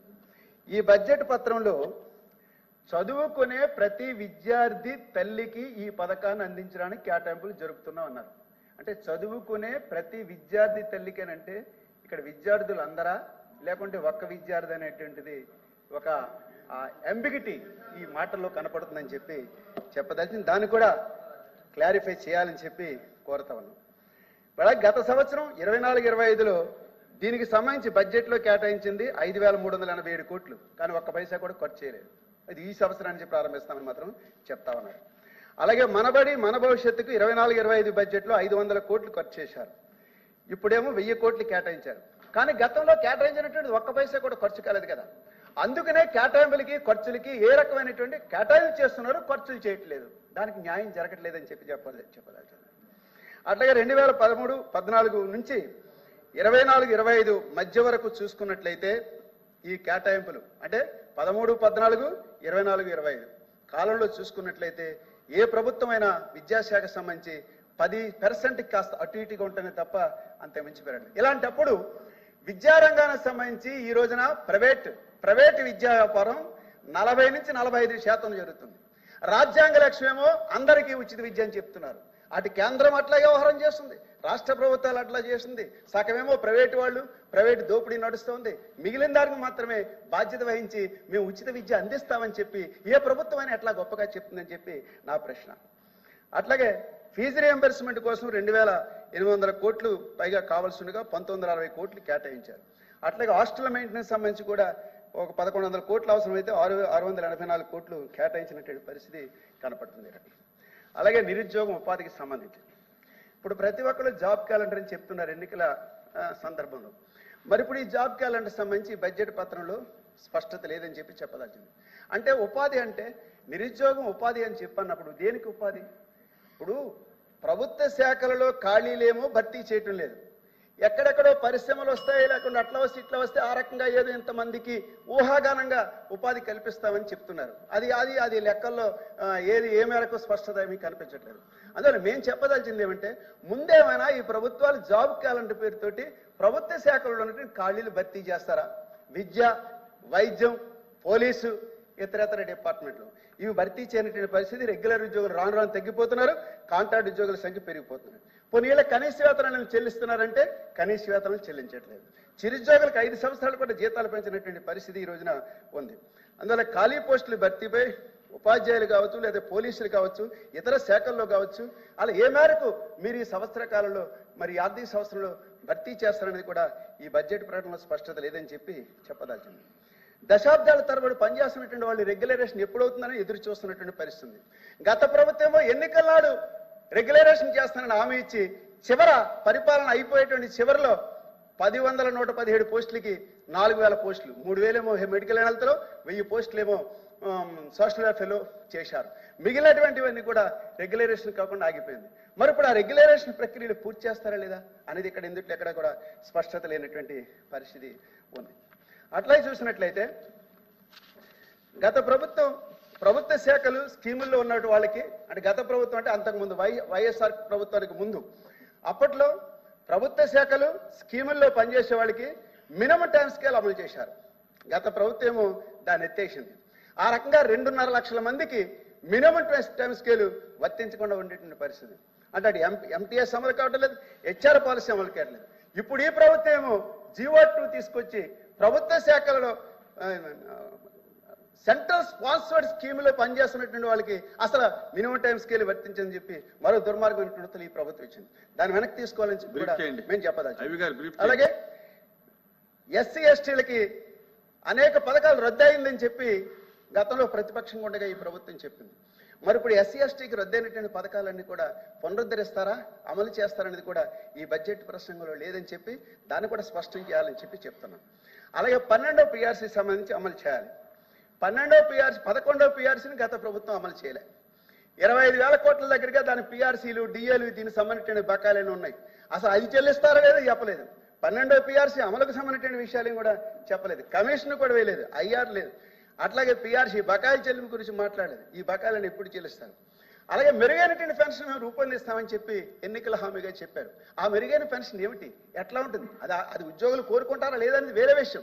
అలా మీ మెరుగైనటువంటి పెన్షన్ ఏదో అది కూడా మీరు చెప్పినటువంటి ఎన్నికల ప్రణాళికలు చెప్పినటువంటి మాట కూడా ఈ బడ్జెట్ ప్రస్తావన లేదు. పన్నులు, ధరలు నిరంతరం పెరుగుతూ ఉన్నాయి. ఈ రోజున ఉద్యోగులు మాత్రమే వేతన జీవులు మాత్రమే ఆదాయ పన్ను చెల్లిస్తారు. పరిశ్రమలు లేకుండా వ్యాపారులు వాళ్ళ లాభాల మీద చెల్లిస్తారు. నికరంగా వీళ్ళు మాత్రమే ఇవాళ రాష్ట్రానికి కేంద్రానికి పన్నులు చెల్లింది. అలాంటి వాళ్ళకి పిఆర్సీలు అమలు చేస్తే ఆ రకంగా తిరిగి రిటర్న్స్ రూపంలో వచ్చేటువంటి అవకాశం ఉంటుంది. అట్లాగే అది కూడా ఈ బడ్జెట్ ప్రసంగంలో స్పష్టం లేదని చెప్పి ఈ తర్వాత ఇరిగేషన్ నిధులు కూడా ఈ యొక్క బడ్జెట్ లో తగ్గినటువంటి పరిస్థితి ఉంది. ఇరిగేషన్ సంబంధించి ఏ ప్రాజెక్ట్ ఎప్పటిలోగా పూర్తి చేస్తున్నది కూడా స్పష్టత లేకుండా నీటిపారుదల ప్రాజెక్టులన్నీ పూర్తి చేస్తామని చెప్పి అంబిటీగా మాత్రమే ఈ బడ్జెట్ ప్రసంగంలో మాటలున్నాయని చెప్పి చెప్పదలిచింది. ధరల స్థిరీకరణ 300 కోట్లు మాత్రమే ప్రతిపాదించారు. భవన నిర్మాణ కార్మికుల నిధుల్ని వాళ్ళకి అమలు చేసిన పథకాలన్నింటినీ కూడా గత ప్రభుత్వం దారి మళ్లించింది. ఒక్క పథకం కూడా వాళ్ళకి అమలు చేయలేదు. ఈ ప్రభుత్వం ఏం చేస్తుంది? ఈ ప్రభుత్వం ఏమైనా ఆ దారి మళ్లించిన నిధులు జమ చేసి వాళ్ళకు ఉన్నటువంటి పథకాలను కూడా అమలు చేయడానికి నిర్ణయం తీసుకుంటుందా లేదని చెప్పి చెప్పాలని చెప్పన్నాం. ఇక అమరావతికి సంబంధించి ఈవేళ అసెంబ్లీ ఉంది, కౌన్సిల్ ఉంది, లేకుంటే సెక్రటేరియట్ ఉంది. హెచ్ఓడి డిపార్ట్మెంట్ సంగతి ఏమిటి? ఎన్ని వేల కోట్ల రూపాయలతో హెచ్ఓడి ఆఫీసులకన్నీ కూడా ఈ రాష్ట్ర ప్రభుత్వం చెల్లిస్తూ ఉంది. దీనికి ఎప్పట్లాగా సొంత భవనాలు చేకూరుతాయి. అమరావతి సరే, హెచ్ఓడి సంగతి కూడా ఏమిటి ఎప్పట్లాగా అది కూడా స్పష్టత లేనటువంటి పరిస్థితి ఉందని చెప్పి చెప్పదలిచింది. ఆ రకంగా పీడీఎఫ్ పక్షాన నేను చెప్పినటువంటి బడ్జెట్లో ఈ స్పష్టత లేని అంశాల మీద క్లారిఫై చేయాలని చెప్పి మొత్తం మీద ఈ బడ్జెట్ అంకెలు చాలా ఘనంగా ఉన్నట్టు కనిపించినా కేటాయింపులు చేశామని చెప్పినా ఆ కేటాయింపులకి ఏమైనా న్యాయం జరిగితే ఏమైనా ఈ రాష్ట్ర ప్రజల పన్నులు ఆ రకంగా వ్యయం చేసేటువంటి పరిస్థితి ఉంటుందని చెప్పి చెప్పదాం. Thank you. ధన్యవాదాలు. Special mentions Bhumireddy Ramagopal Reddy, MU Ramachandra Reddy. అధ్యక్ష, ప్రభుత్వం రాష్ట్రంలో ఉన్న ఉద్యోగుల అందరికీ కూడా ఎలక్షన్ సమయంలో ఉద్యోగస్తులకు రావాల్సిన అన్ని బకాయిలు చెల్లిస్తామని హామీ ఇచ్చింది. కానీ ప్రభుత్వం ఏర్పడి ఇప్పటికి 9 నెలలైనా ఉద్యోగస్తులకు ఇవ్వాల్సిన 12వ పిఆర్సీని ఇప్పటి వరకు ప్రకటించలేదు. గత ప్రభుత్వం పిఆర్సీ మీద ఒక కమిటీ వేసి ఉన్నది. ఆ కమిటీ ఏమైందో కూడా ఇంతవరకు తెలియదు. కాబట్టి ప్రభుత్వాన్ని మేము కోరేది ఏమంటే ఈ పెండింగ్ ఉన్నటువంటి బకాయిలన్నీ కూడా డిఏలు కావచ్చు, ఐఆర్లు కావచ్చు, జీపీఎఫ్ బకాయిలు కావచ్చు, అలాగే పోలీసు వారికి ఇవ్వాల్సినటువంటి సరెండర్ లీవ్స్ కావచ్చు, టీఏలు కావచ్చు, వీటిని అన్నిటిని కూడా వెంటనే పరిగణలోకి తీసుకొని వారికి ఇవ్వాల్సిన పెండింగ్ బకాయిలన్నీ కూడా ఇవ్వాల్సిందని మీ ద్వారా ప్రభుత్వాన్ని కోరుతున్నాం అధ్యక్ష. Thank you. వంకా రవీంద్ర గారు. రెస్పెక్టెడ్ చైర్మన్,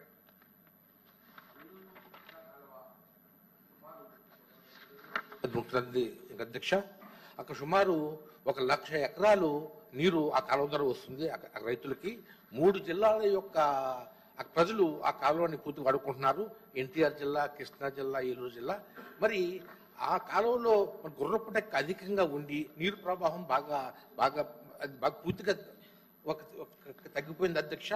మరి గుర్రపు డెక్కని ఇమ్మీడియట్ గా దాన్ని మనం తొలగిస్తే రైతులకు ఎక్కువగా మనం సేవ చేసిన అవుతాం. ఆ గ్రామాల పక్కన మంచినీళ్ళు కూడా వాళ్ళు తాగుతున్నారు అధ్యక్ష. అది మంచినీళ్ళు సౌకర్యం కూడా పూర్తిగా వస్తుంది.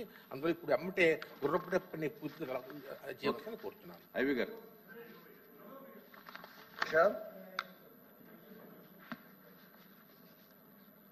పాఠశాలలు, కళాశాలల్లో కనీస వసతులు కల్పించాలని చెప్పి రాష్ట్రంలో అనేక పాఠశాలలు గతంలో నాడు నేడు తోటి కొన్ని పనులు జరిగినాయి. 80%, 90% పనులు పూర్తయిపోయి ఉన్నాయి. అవన్నింటికీ కూడా గత బడ్జెట్లో 500 కోట్లు కేటాయించామని చెప్పారు. ఒక్క పైసా కూడా ఖర్చు చేయలేదు. సరే, ఈ సంవత్సరం 1000 కోట్లు అని చెప్పన్నారు. సరే, ఏమైనప్పుడు కూడా ఈ అరకొర అవసరాలతో నిలిచిపోయినటువంటి ఈ కళాశాలలు కావచ్చు, పాఠశాలలు కావచ్చు, ఈ భవన నిర్మాణం పూర్తి చేయాలని చెప్పి మీ ద్వారా ప్రభుత్వానికి విజ్ఞప్తి చేస్తున్నాను. అధ్యక్ష, ఈ వేళది ఒకటి ఉంది అధ్యక్ష, ఇది మొన్నటిది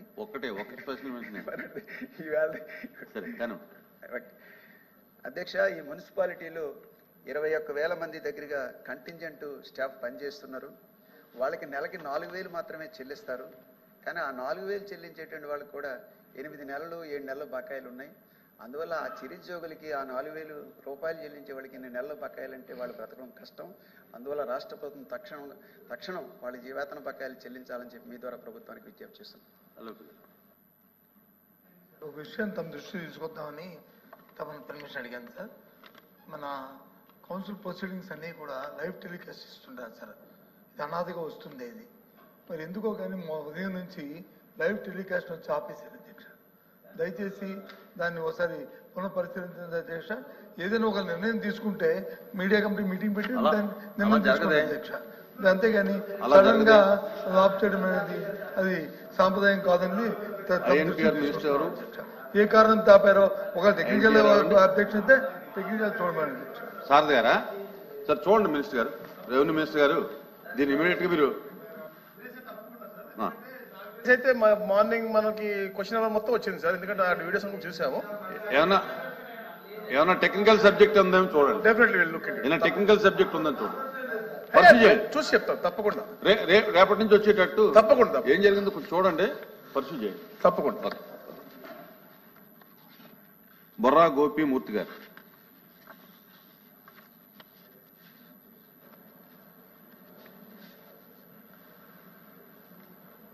అధ్యక్ష,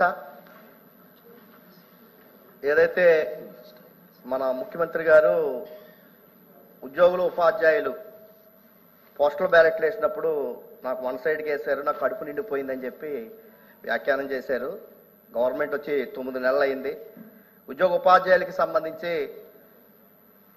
11వ పిఆర్సీ 2023 జూన్ 31తో అయిపోయింది.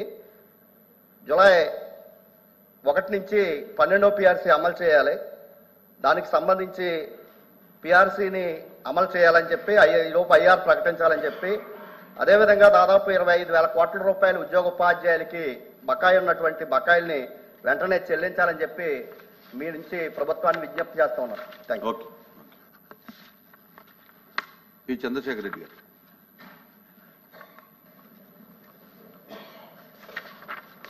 నమస్కారం అధ్యక్ష. నెల్లూరు నగర పరిధిలో చిల్డ్రన్స్ పార్క్ రోడ్ నుండి చింతారెడ్డిపాలెంకి వెళ్లే దారిలో నేషనల్ హైవే జంక్షన్ ఒకటి దాటవలసి వస్తుంది అధ్యక్ష. ఈ చింతారెడ్డిపాలెం జంక్షన్ గుండానే నెల్లూరు నగరం నుంచి విజయవాడ వైపు కానీ తిరుపతి, చిత్తూరు, బెంగళూరు అన్నిటికీ వెళ్లే వాహనాలన్నీ కూడా ఈ నేషనల్ హైవే ఎక్కి ప్రయాణం కొనసాగించాల్సి వస్తుంది అధ్యక్ష. ఈ జంక్షన్ నుంచి 24 గంటలు వేలాది వాహనాలు పట్టణంలోకి మార్గం ద్వారానే నేషనల్ హైవే నుండి పట్టణంలోకి ప్రవేశిస్తాయి. ఇంత రద్దీగా ఉండే ఈ చింతారెడ్డిపాలెం జంక్షన్ దగ్గర ఫ్లైఓవర్ కానీ సర్వీస్ రోడ్డు కానీ లేదు. ఇక్కడ చాలా ప్రమాదాలు సంభవిస్తూ ఉన్నాయి అధ్యక్ష. ప్రాణ నష్టం కూడా ఇటీవల చాలా జరిగింది.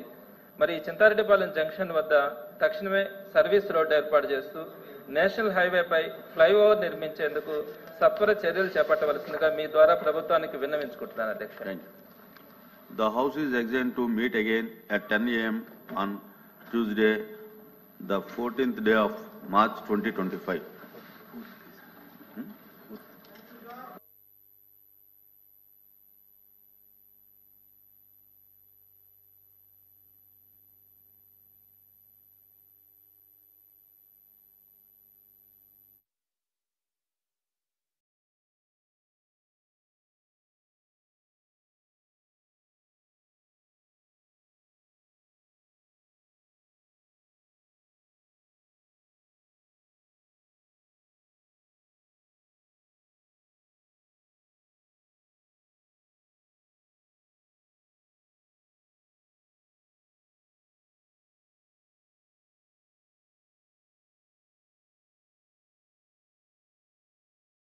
నేను చెప్పిన తర్వాత మీరు లేకండి. ఇప్పుడు మా మంత్రివర్గం అనేది కలెక్టివ్ రెస్పాన్సిబిలిటీ అనేది ఇంత మంత్రి గారు చెప్పారు, అది వాస్తవం. అయితే అది ఎప్పుడు కన్సల్ట్ మంత్రి గారు లేనప్పుడు, సభలో లేనప్పుడు వేరే ఏ మంత్రి అయినా చెప్పడానికి అవకాశం ఉంది. కానీ ఒక మంత్రి గారు ఆ ప్రశ్నకు సంబంధించినటువంటి మంత్రి గారు కన్సర్న్ మంత్రి గారు సభలో ఉండగా 2-3 మంత్రులు ఇన్వాల్వ్ అయ్యి అదే ప్రశ్నకు సమాధానం చెప్తానంటే అది కరెక్ట్ కాదు. దయచేసి సభని సక్రమంగా నడపాల్సిన బాధ్యత ప్రభుత్వం మీద ఉంటుంది, మంత్రుల మీద ఉంటుంది.